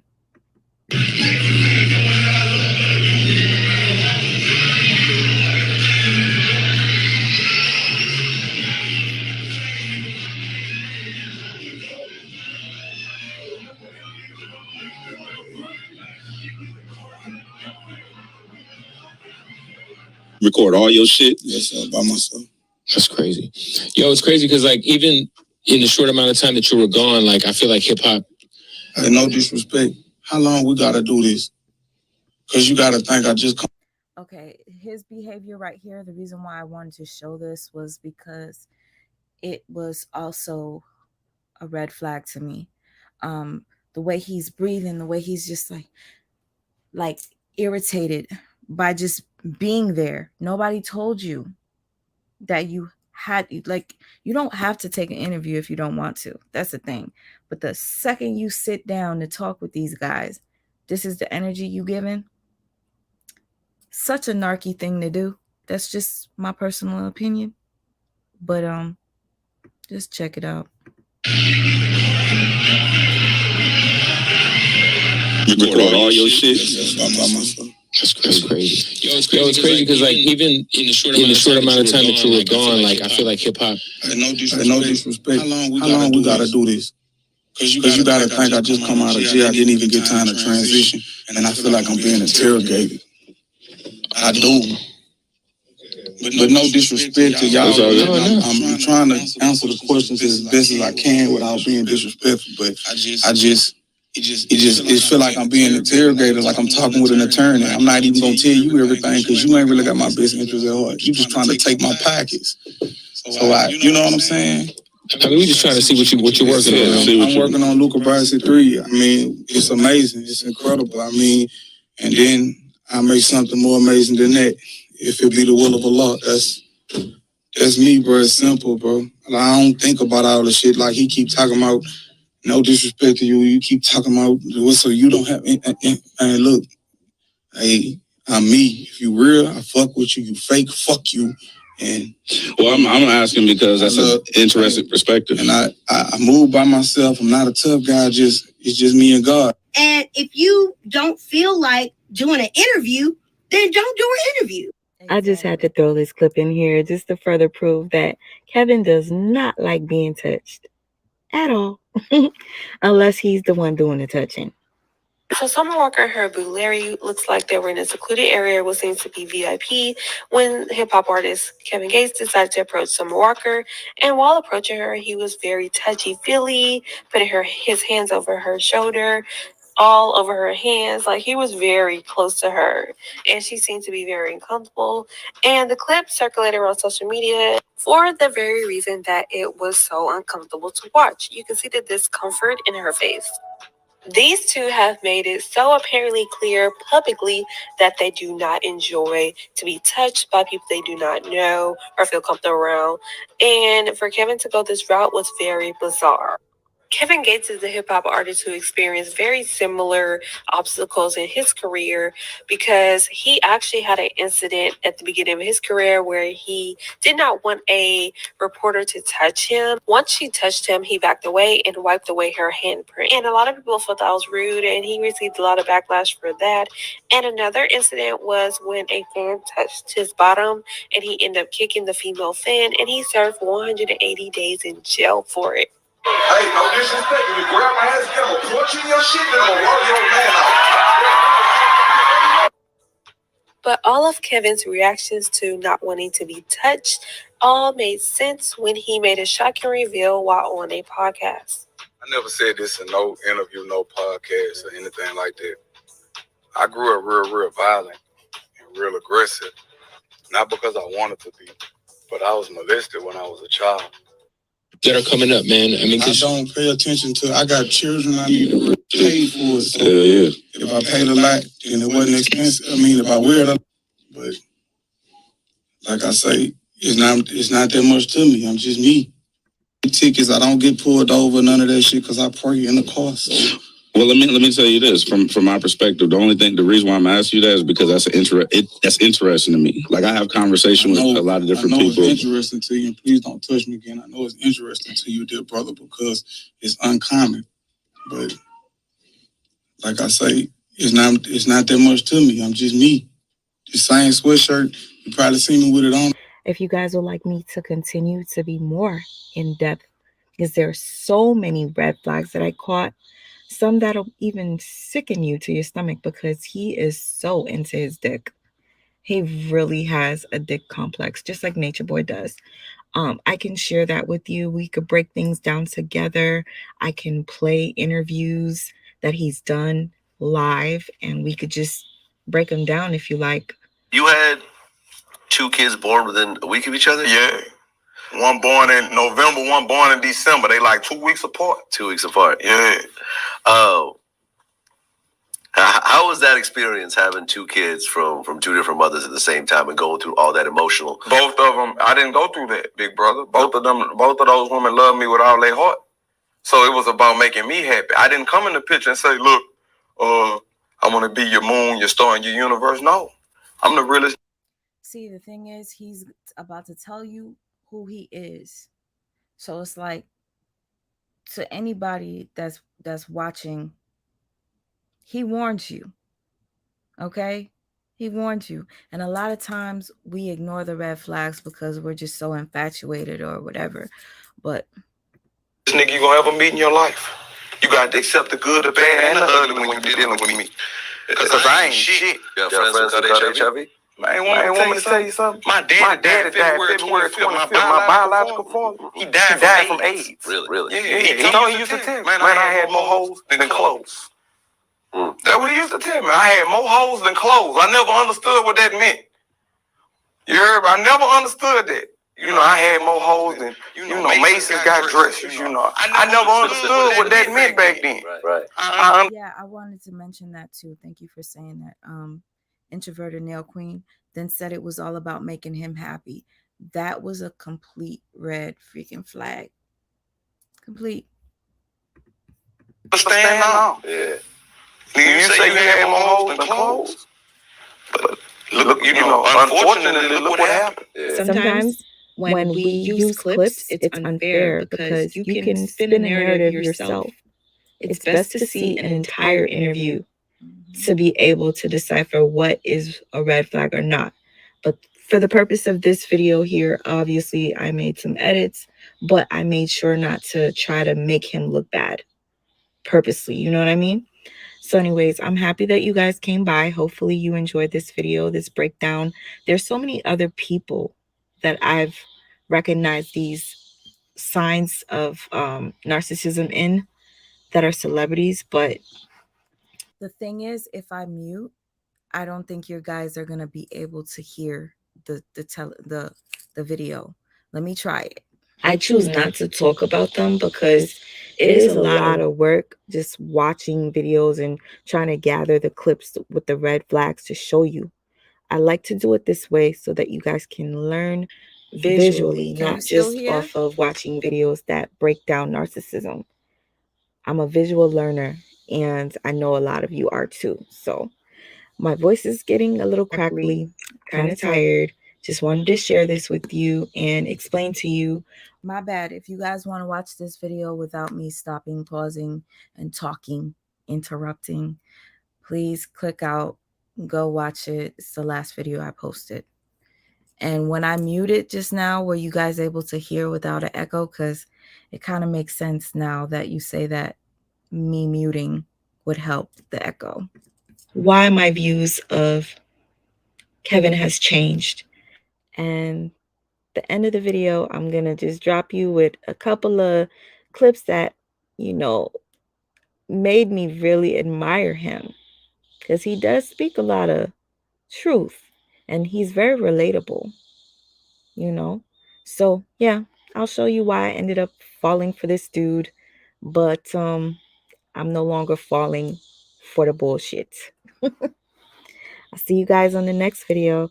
And yes, I do know that Grams made a couple of videos addressing me and talking about me. I was just talking here because whatever. I know that another narcissist that I called out was trying to get my attention. And I'm contemplating on whether I'm going to respond or not. But anyways, I just want to address this. I think you have to be a narc on some level to be famous or known. Just my opinion. I feel like your opinion is one of mine as well. So yeah, a lot of people, if you think about it, when you're young and you were bullied as a child or you weren't popular or whatever, don't you ever remember like those kids that be like, yeah, when I grow up, I'm gonna do this and I'm gonna do that, and it's gonna be fuck all of y'all, fuck all of it. That's how narcs think, especially that's how they're formed. You know, just the abusive behavior at home, whether it be family. Obviously it has to be family. I mean, some people are adopted and they're treated poorly by their narcissistic caretakers, and it turns them into these evil beings. So again, I sympathize for them, but at the same time, there's no excuse because I feel like they know that they're hurting people. Let me just finish this. And I wanted to play something of Drika from 2 years ago. I chose not to respond to it. Social media Ruined so many lives. But I do not want it to ruin mine or yours. So let's learn together, let's heal together, and let's be great. But it's gonna sound crazy. I'm not even on social media. Oh, That shit is depressing. Cause you once you look at what other people doing, I compare my real life to their highlight reel, and then I start making comparisons, and comparisons is the killer of all joy. So every day I wake up, I try to find my gratitude. I don't give a fuck what's going on social media. And I took a break from social media because it was causing me it was really like causing depression. Why depression? Because comparison is the killer of all joy. When you look at it, I was looking at, for me, I can't say nobody else. Y'all might be way stronger than me. You know what I'm saying? For me, I'm a normal person. I never see myself in my greatness. But all people do is post their highlight reels. And I'm comparing my real life to somebody's highlight reel. Of course, comparison is the killer of all joy. I don't get up and... You want to know something? Social media can make certain people depressed. I will say this. I related to Kevin because he would say stuff like this, but I want you to know that the most depressed people, the most unhappy people on this earth are narcissists. They really are. So what I'm feeling like I'm relating to him, it could just be that he is, in fact, a narcissist that's just miserable. Nothing will ever please a narc. How do you have somebody like Drika and you seek out to cheat on her? Mind you, Drika was allowing you to have sex with other women as long as she knew about it. But what he was doing it behind her back. And she did not sleep with her trainer. She did not sleep with her trainer. Her trainer responded to it and was very pissed off about it. I'm going to play Melanin Monroe's video one more time, but I wanted to show you guys what Drika said about almost a year or two ago. And go check my Instagram. I get up and make myself feel good enough. And that's not my God. And then you looking at everybody else highlight film. They lying. They miserable. But you looking at their highlight film, it's making you miserable because you go to comparing. Your lifestyle, their lifestyle, but they only showing you the highlights. Hey, let me say something, bitch. You was an escort. Everywhere you take out a picture with a B in that bitch.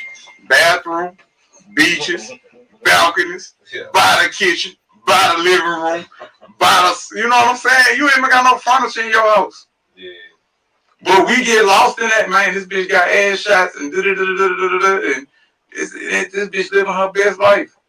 But she miserable, she down. I'm with my wife, you know. Assalamu alaikum, you know. We just cool and that's it.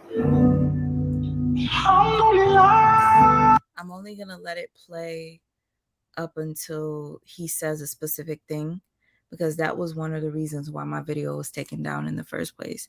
You guys go watch the video without me stopping, pausing, talking. If you click out of here, go watch it. It was the last video I posted. Just listen to what he says in the beginning. My spirit knew the truth, you heard? Alhamdulillah, rub it out of me. Drip it down, we need to talk. I'm about to break your heart. The birds that been placed upon you, babe, that's all my fault. Cheat multiple women, I can't keep no account. Taking care of multiple women out of separate accounts. Every time I sat in the cell, you sent whatever amount. Spending millions on lawyers trying to help me get out. Met when we was 17, you was a virgin. What I did, broke your spirit, got our daughter murdered. Loving shit that wasn't never worded, subconsciously trying to tell on what you helped me build on purpose, but you stayed out, making. He literally tells on himself, and then in his new this new audio that he released, he basically said that he did that to protect Drika's image, but she wasn't shit, basically. And I think it's fucked up that he would do that, and then after he does that, he goes and makes this video talking about how much he love and miss her. But I wanted you guys to hear this because I thought it was important. Drika had made a video addressing, I don't know if people said that she was cheating or something, but you guys, this is not new. Okay, so I just want you guys to get a feel of what type of person Drika is. Took my wig off because I'm about to go and do hot yoga. And who the fuck does hot yoga with a wig on? Not me. Secondly, I just wanted to make a PSA and let everybody know that I'm the most loyal, down-ass bitch that a bitch could ever have in their corner. Like, for real, for real. Third of all, I have been with Kevin Gates for 16 years now, and I have never, not one time, cheated on him or done anything to him, wronged him, whatever the fuck your mind has come up with or whatever. I've never done anything to hurt him. I've also managed his career since day one, but I've been with him in a relationship even longer. And as his manager, who am I to tell him what he can and cannot put in his music? Like, that would fuck up his artistry. That would fuck. He doesn't even really talk about me that much in his music. But when he speaks of certain things, like, you guys fucking know, like, when and if he's talking about me or not. A lot of the times, like, he's not talking about me. I don't know if you all have noticed this, but if you're a real fan, you would know that most of his music is inspired by pain. I've never caused him any real pain. So therefore, he speaks about a lot of not so great women, which I would love to use another word, but I'm not going to, in his music that have caused him pain and hurt over the years. AKA not Drake. Don't fucking believe me. Why don't you just go fucking ask him who he's talking about when he's talking about being hurt? Please.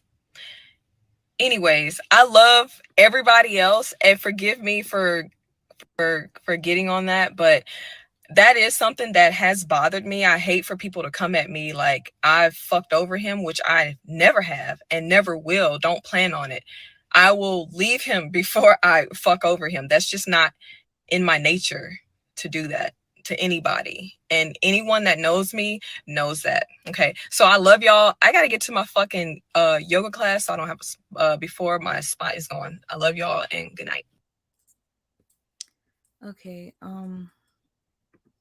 you know, you could take it at face value. You believe her if you want, she said this how many years ago? 2 years ago. So just letting you know.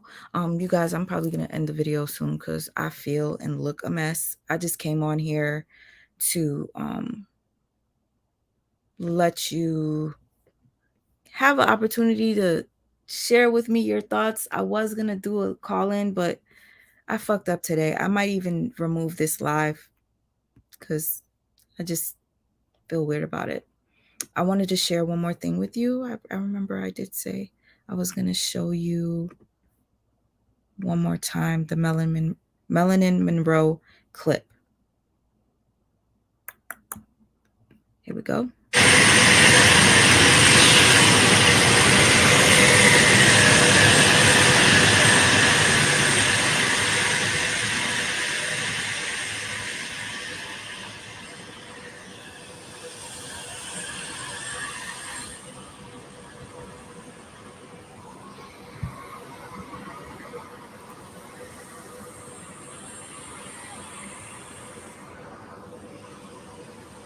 Aisha, I love you so much.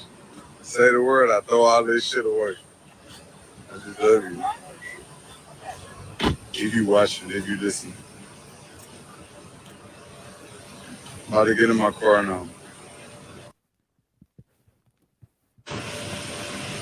Aisha, assalamu alaikum. Love you. You're a Muslim woman. I love you. I just didn't know what I had when I had it. But I love you so much. I do. You say the word, I throw all this shit away right now. I just want you to know that. I was never ashamed of you. I miss praying with you. I do.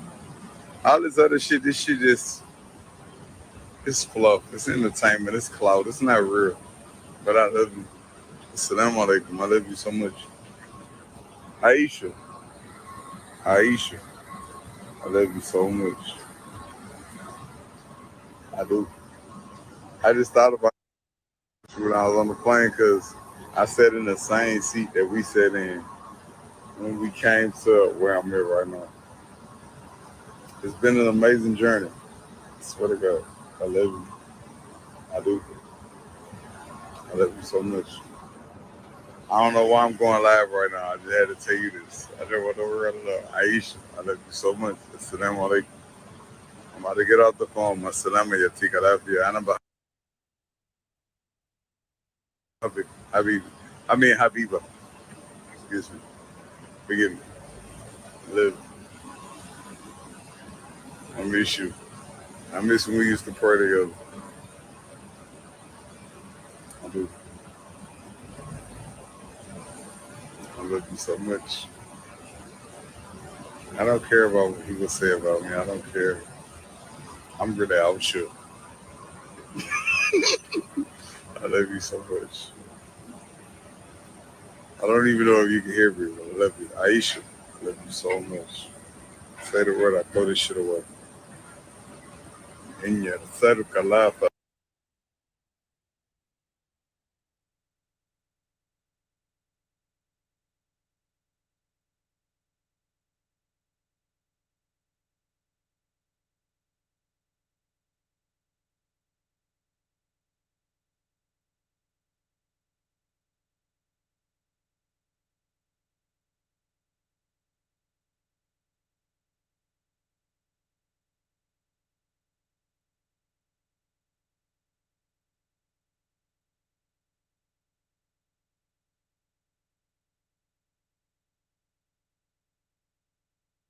القلب لا اله الا انت سبحانك انا كنت من الظالمين. I am so mad. I was talking all that time and it was on mute. What I was saying is, because I read the comment here, sounds like that relationship was toxic. Every relationship with a narcissist is toxic, period. And yes, I think I'm taking this live down because this is a whole hot motherfucking mess. And I cannot stand it. Like, I really can't. And plus, I did not get my point across. Like, the title of the video has absolutely nothing to do with what I thought I was going to talk about. Just not feeling it, y'all. After a while, I think YouTube will get to you. If you do YouTube and you take a break and you come back, it's just like, it's not the same. It just isn't. I just want to get back into it, y'all. Again, like I said, I played this clip because I wanted you guys to see what it's like when a narcissist wants somebody that they discarded back. You know, now it's all love because Drika's moved on and she's doing what she's doing without, you know, responding. They don't like when you don't respond. They feel slighted. Alhamdulillah. Miss you. Masalama yatika lafiya. I'm gone. It was just odd. But anyway, shout out to Melanin Monroe for that clip. I did not want to come back. Good morning. There's actually something I did not want to come back on camera because soon as I clicked off, my camera fell. It's just not the night. But yeah, y'all, thank you for even coming and listening to me ramble. I'm probably going to take this down right now. If I choose not to, it'll be a shocker. But at the same time, I want you guys to like experience me for me. I know I'm not perfect. Nobody is perfect. So today just isn't one of my best lives, you know. Oh, you're welcome, Candace. You are so welcome. Drika quiet as a mouse on him. Yep, she really is. Kavisha. Yes, he was love bombing for sure. What do you guys think? Should I just like take it down and, you know, do a whole nother live, but do it like on point? What do you think? Great auntie. Oh my God. Oh, Kentasi, thank you so much. No, I literally feel like I was tripping over my feet.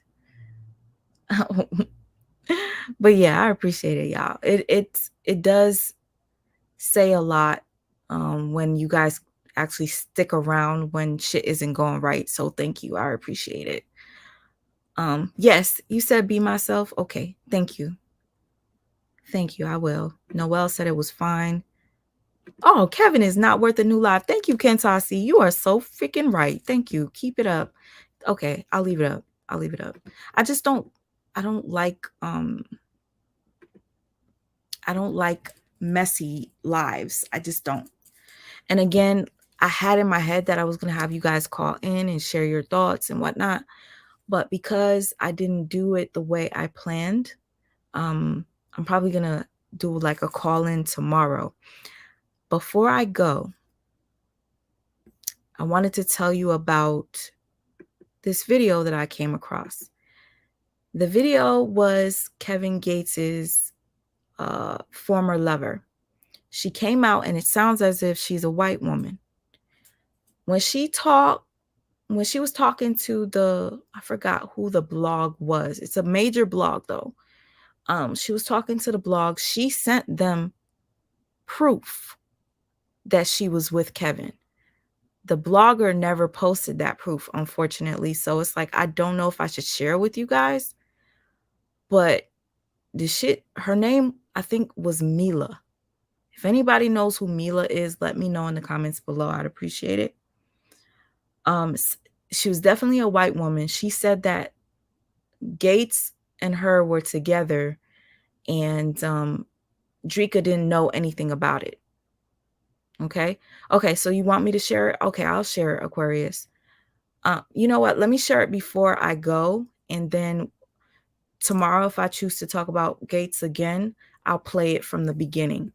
This is for anybody that's still here and wants to just hear it.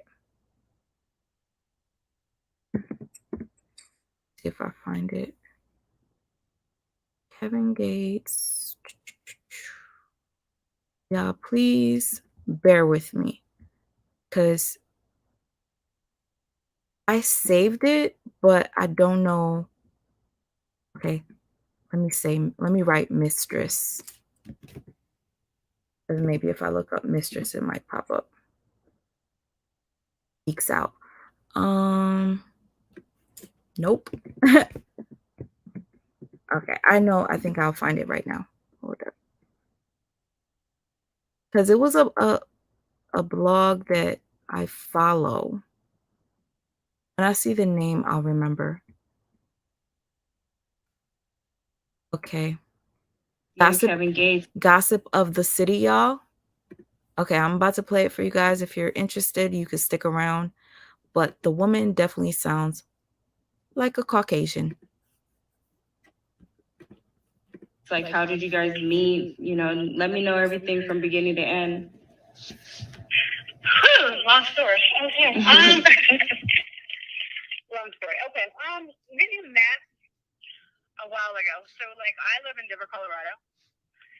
And then, I want to say, 2014, he had a show here. And then that's how we linked up and started talking. And so, it just been on from there. So, since 2014 to now. Doing his bids in jail, just being there for him. Drika's been there, but on his last bid, Drika wasn't really there. So it's just been, it's been from 2014 or 2013 when he had a show here in Denver, Colorado. Okay, so you met him in 2014 and you've still been dealing with him up until recently? Oh, now, still. Till right now, now. still. Yeah. Okay. I'm sorry, I had to unmute. This shit was so funny. Candace, she sounds like she works at a tanning salon. Lord. You said that Drika wasn't there, during the ending. Right. Do you know why that was? His last bid. Okay, so from what he told me, he thought she was messing around. And then he thought that Isla wasn't his. All right, so real quick. She just said he thought that Isla wasn't his. Now, anybody that follows their family and, you know that Isla, his daughter, looks just like him, but she's darker. She's darker than both him and Drika. So there was somebody else that said that Kevin did not think that Isla was his, and it was a guy. His former guy friend said this. And now this woman, his former lover, is also saying that he did not think that was his daughter. Okay. And he thought that she was cheating. The guy also said that. I think the guy in prison came out and started to expose Kevin and said Kevin said he feel like she was cheating on him. But I don't think Drika ever did cheat on him whatsoever. I don't. I know it's none of my business, but just based off of his behavior and him making that video the other day talking about I love you and I miss you. Oh, I was just saying that. It was all for clout. It just speaks volumes. You put your woman out there in the worst light. Somebody in here said that they think that it could possibly be a publicity stunt. But what publicity stunt would be so good to disrespect your family like that? And then for you to bring your kids up in the song by saying she turned my kids against me. Kevin was in his feelings. And this woman here, if you listen to the interview, she mentions that Kevin wrote a song and mentioned her in the song. Kevin tends to do that a lot. He shares his life in his music. Just listen to this girl. I do believe her. And she sent Gossip of the City proof. I don't know why they didn't post the part 2, but So that's what he told me, that he thought Isla wasn't his, and that he thought Drika was messing around because Drika brought a lawyer, but it was like a lawyer she used to deal with or something. And so, like, when Kevin was like, when he transferred to Chicago, he didn't have any representation for like the first 3 court hearings because she didn't get him any representation. Wow. Yeah. Okay. Hey, did you get this? Did you see what I tagged you in? The stuff under my page that I tagged you in? Were you able to see that and read that? Okay, because I tagged you in some stuff that I posted because, you know, like when we get into our clothes, we get into our clothes. But there's some shit on my page that I tagged you in so you can see it. Oh, you know what I'm okay. saying? Like the shit that I, you know? Yeah. So Well, I wanted this uh, exclusively for the dark room anyway, so I probably, you know, even if I did have seen, I probably want you to repeat it. But basically, I kind of want to know, like, did you guys go on trips? Like, when you guys did meet up, where did you guys meet up? Like, I what? basically stayed in Chicago with him Wow. until towards the end of his stay. And towards the end of his stay, when Drika started coming up there, and I want to say Drika started coming up there maybe, he left in May from Chicago. So I want to say he started coming up there in April when he started doing the video shoots and stuff. But from January 10th, I was there when he was released.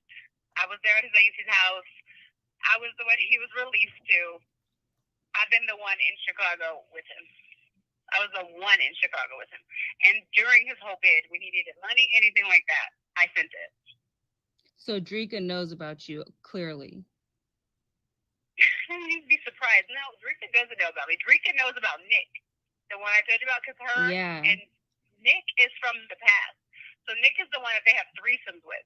So that's why Drika follows Nick, and you'll see Nick follows Drika. And then the only one that Kevin is following now is Nick, the only outside bitch.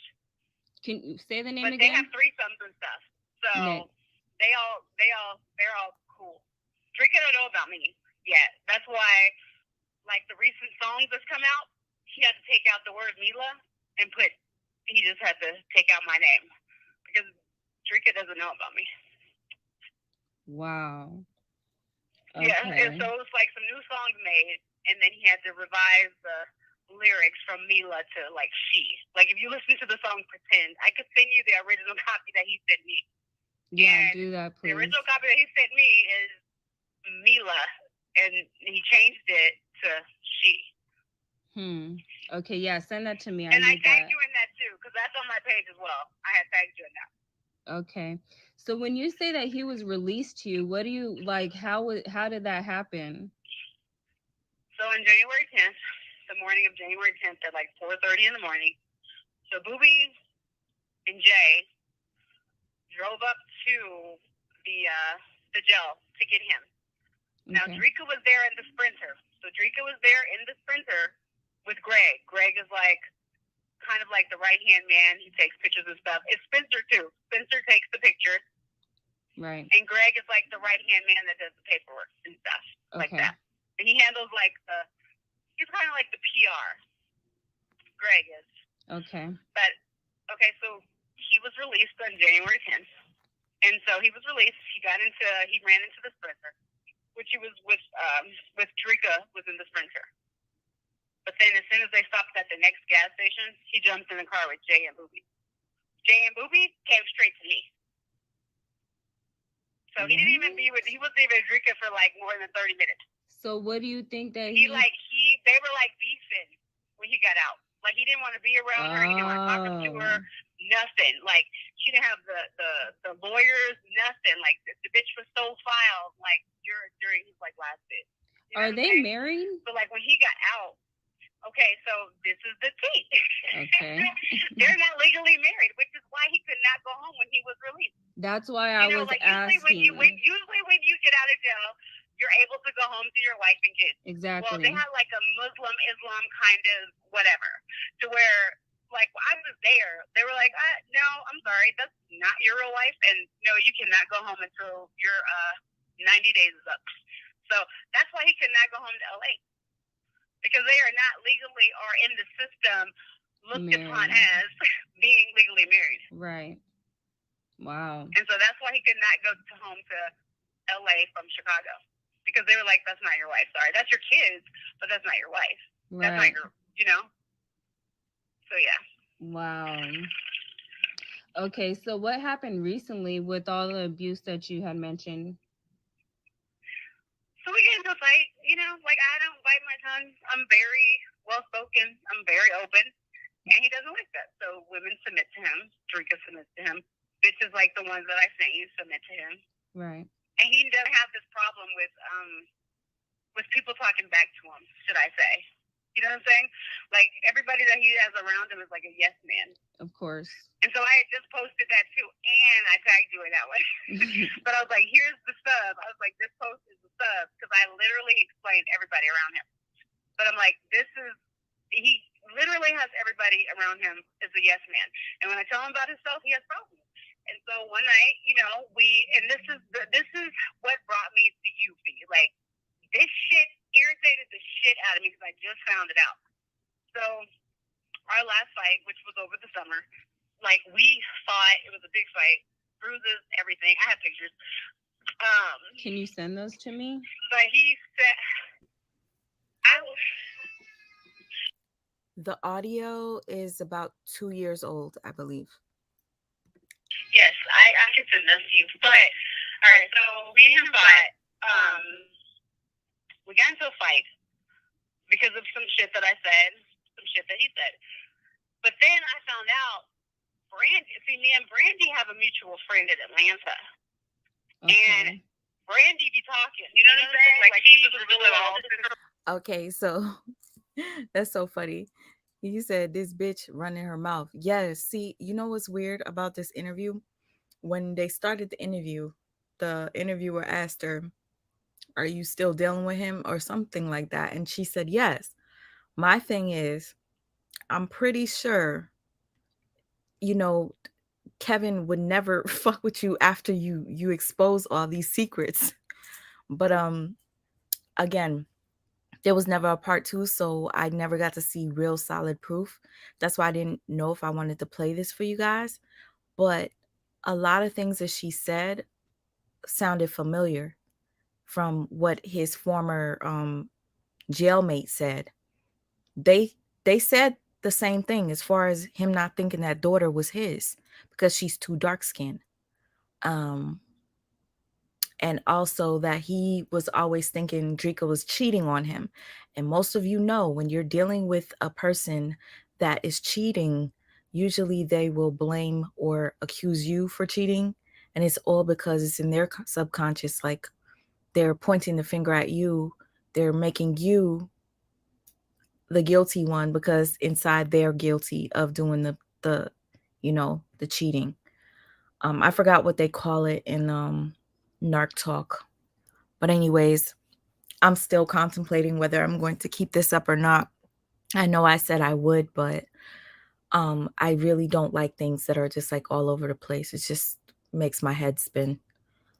As far as this goes right here, there was some red flags because she mentioned that Drika didn't know about her. Now, a thing about these narcissists are, like, you can be open with them.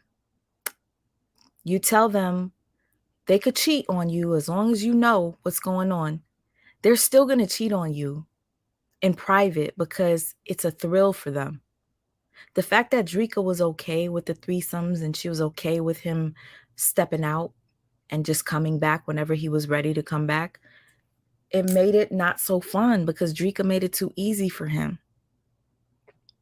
I don't know if they're really legally married, but according to this woman here that's exposing all of his business, she's saying that they weren't. And it makes sense because he was not able to be released to Drika when he came out of prison the last time. And she also is exposing the fact that she was sending him commissary and she was doing this for him and Drika wasn't. So, yeah, you said put it private. All right, I'll put it private. Yeah, I can't. Okay, let me finish playing this shit because at the end of the day, this is just he say, she said. We don't have no proof of this. Information. So my nigga, like, the dude that we talked to called me, like, nah, Kevin told her that he set that shit up, which I already knew was a setup when I got to the hotel in California. Because we were already decent, but he was being too nice. And so, like, when I got into the room, like, everything was cordial. Like, everything was cool. Like, people were sitting in the living room, in the living area. You know, the driver dropped me off. And I went to the bedroom with Kevin, and then we're, like, talking. So everything's, like, cool. But as soon as I lay the fuck down on the side of him, like, he literally lifts up and starts, like, pounding on my fucking face. Like, we fought. I got choked up. It was the worst fight ever. And I lost hearing in my left ear. What? Yeah. And this happened like it was a bad fucking fight. Like we get into it and literally like just laid down on the side of my feet because I laid down and lay down inside of him, thinking about the cuddle up, talk, whatever. Like we start talking and I could just see it in his eyes, and he just lays up and start fucking drilling on me. And then I'm like running towards the door. His security's not opening it. I'm running towards the bathroom in the room. You know what I'm saying? I'm trying to lock it. Kevin opens it. He chokes me up on the sink in the bathroom. Like craziness. Wow, that's disgusting. And then I lost some of my hearing in my left ear. Wow. And so we're at that moment now to where it's like, okay, we fought over the summer, cool, whatever. And then it's like we're trying to build it back up, but I'm like, I don't even want to build it back up because like you're a habitual liar. Like you're a pathological liar. Yeah. I mean, for me, Hey, Aldrin. for me, I don't know whether this, woman exposing him is telling the truth or not.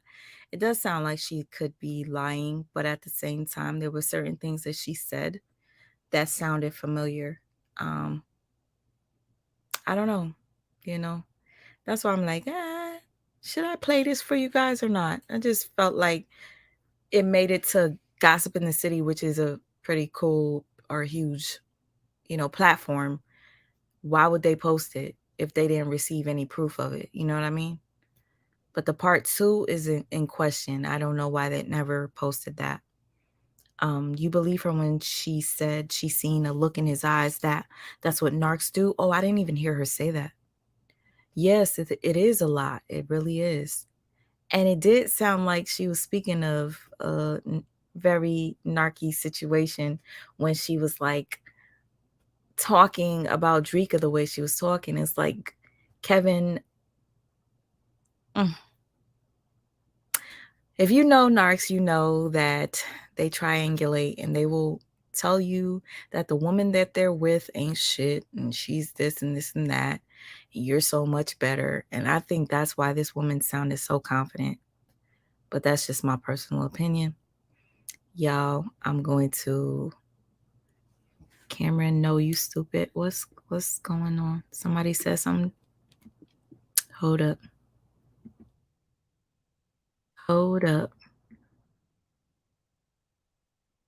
Cameron, no, you stupid motherfucker. Got to be a bitch who thinks I don't know. Cameron, okay. I'm like, I thought you were responding to somebody named Cameron. Okay. So they're in an open relationship, just like Will and Jada, being dramatic and distracting people. Well, from my knowledge, they were in an open relationship. But the thing about it is, he knows that cheating is doing things behind your partner's back. He knows that so much so that he even states it here. Hold on. And Kevin Gates, like how? Hold on. Hopefully it's still in my I'm gonna tell you. I'm gonna show you better than I could tell you. He stated that about cheating in this video here. Hold up. Yeah, man. And then you gotta, man, I ain't that type of nigga, big brother. I don't trip out that. I'm sorry, but our relationship is bigger than her fucking somebody. I feel you. You know what I'm Yeah. saying? It was just a fuck. It ain't nothing. You hear me? Now you got a relationship with this nigga. You got my kids around. I want to ask you another question because recently, I'm sure they're good now, but there was some tension in the blogs between Rick Ross and Lyra Galore because he found. I'm up here with Drea, you know. Hold on right quick. And I just hand her the phone. You can ask Drika for a little bit of her dick. Ask her for a corner. Well, ask her. You know what I'm saying? You can ask Drika. Let me ask you another question. When she say yeah, then I might pop it off. So see, he said that if Drika is okay with him doing it, he'll do it. You understand? I don't know. I want to ask you another question because recently, I'm sure they're good now, but there was but I'm real spiritual. Mhm. And I believe that if you do something behind your woman back, that's cheating. You know, like, no disrespect, but like me and Drea, if we somewhere and I be like, look, babe, I'm up here with Drea, you know, hold on right quick. And I just hand her the phone. You can ask Drika for a little bit of her dick. Ask her for a cone. Okay, that was the part that I wanted you guys to hear. So he even says that, you know, doing things behind your partner's back is cheating. So yeah. Anyways, who are we to judge? Hey, I'm just speaking my personal opinion. If you want to call that me being a judge, that's on you. I'm human, and so is everybody here in the chat right now. We've all made mistakes. There's a difference between a person that can take accountability and responsibility for the actions that, you know, like for instance, my situation, which I don't even want to talk about. I know what I did was wrong. And if you guys know my story, you'll understand. I know what I did was wrong. And that's why they say hurt people hurt people.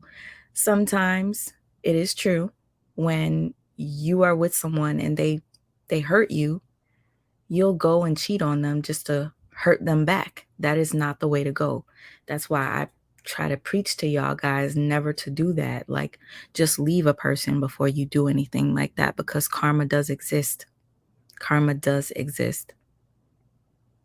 I mean, I allow people to speak on my situation because I shared it with you.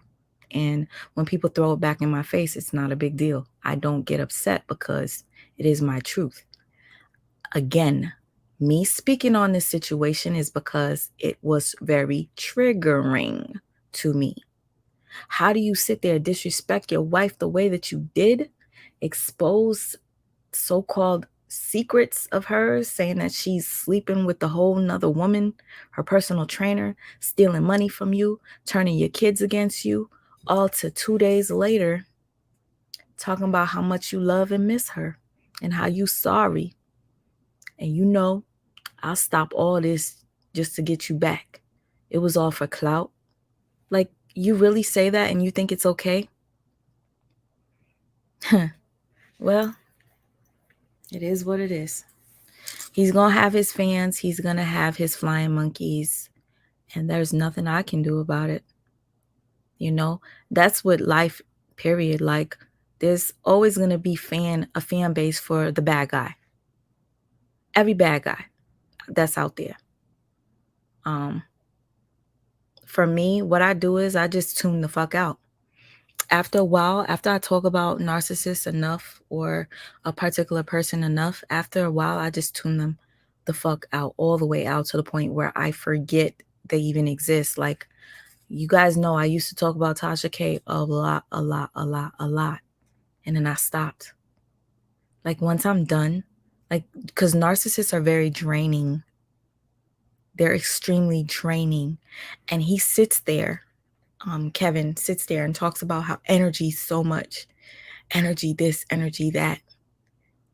Kevin actually drains the people that he does interviews with. I don't know if you pay attention, but his talk,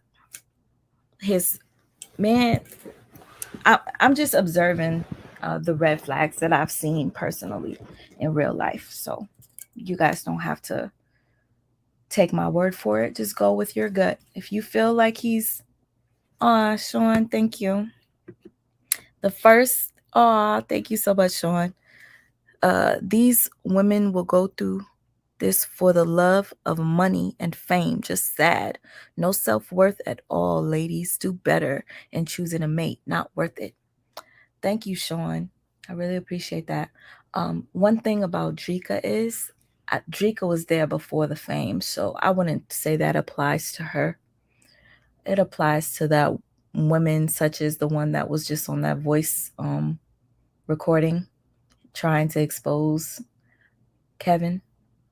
Again, like I said, usually what happens is when you're with the narcissist and you're a rebound, the rebound will come out and start spilling all the tea. The ride or die, like Drika, will keep her mouth shut and never speak a word of it until it's, she's gotten to that point. There are some women that come out and they tell their stories eventually when shit gets bad enough, but Drika doesn't seem like a drama-filled type of person. I'm just going to consider this live like a conversation I had with some friends, and we'll see if I keep it up. Again, I looked a hot mess, and I noticed that when you feel a mess, it just does show in the way you speak, your confidence, and everything. It really does. But I wanted you guys to see me raw, uncut, the way that I am at all times. But today just wasn't the day. I appreciate y'all for staying this long anyway. And Drika is awesome. I actually love me some Drika. She doesn't need anyone like him. No, she really doesn't. Drika literally manages the business. She was managing his career before he had one. Also, she is the one who encouraged him to pursue music. This came from his lips. Yep. Drika is too busy on her farm making her money. No accountability at all. Just say, only God can judge me. You already know narcs don't take accountability whatsoever the fuck ever. And when they do seem as if they're taking accountability, it's all an act. Amber Heard, you heard? Anyways, y'all, let me go. Sorry if I wasted anybody's time and didn't talk about the things that you expected me to talk about. Maybe the next live will be better. Until then, peace.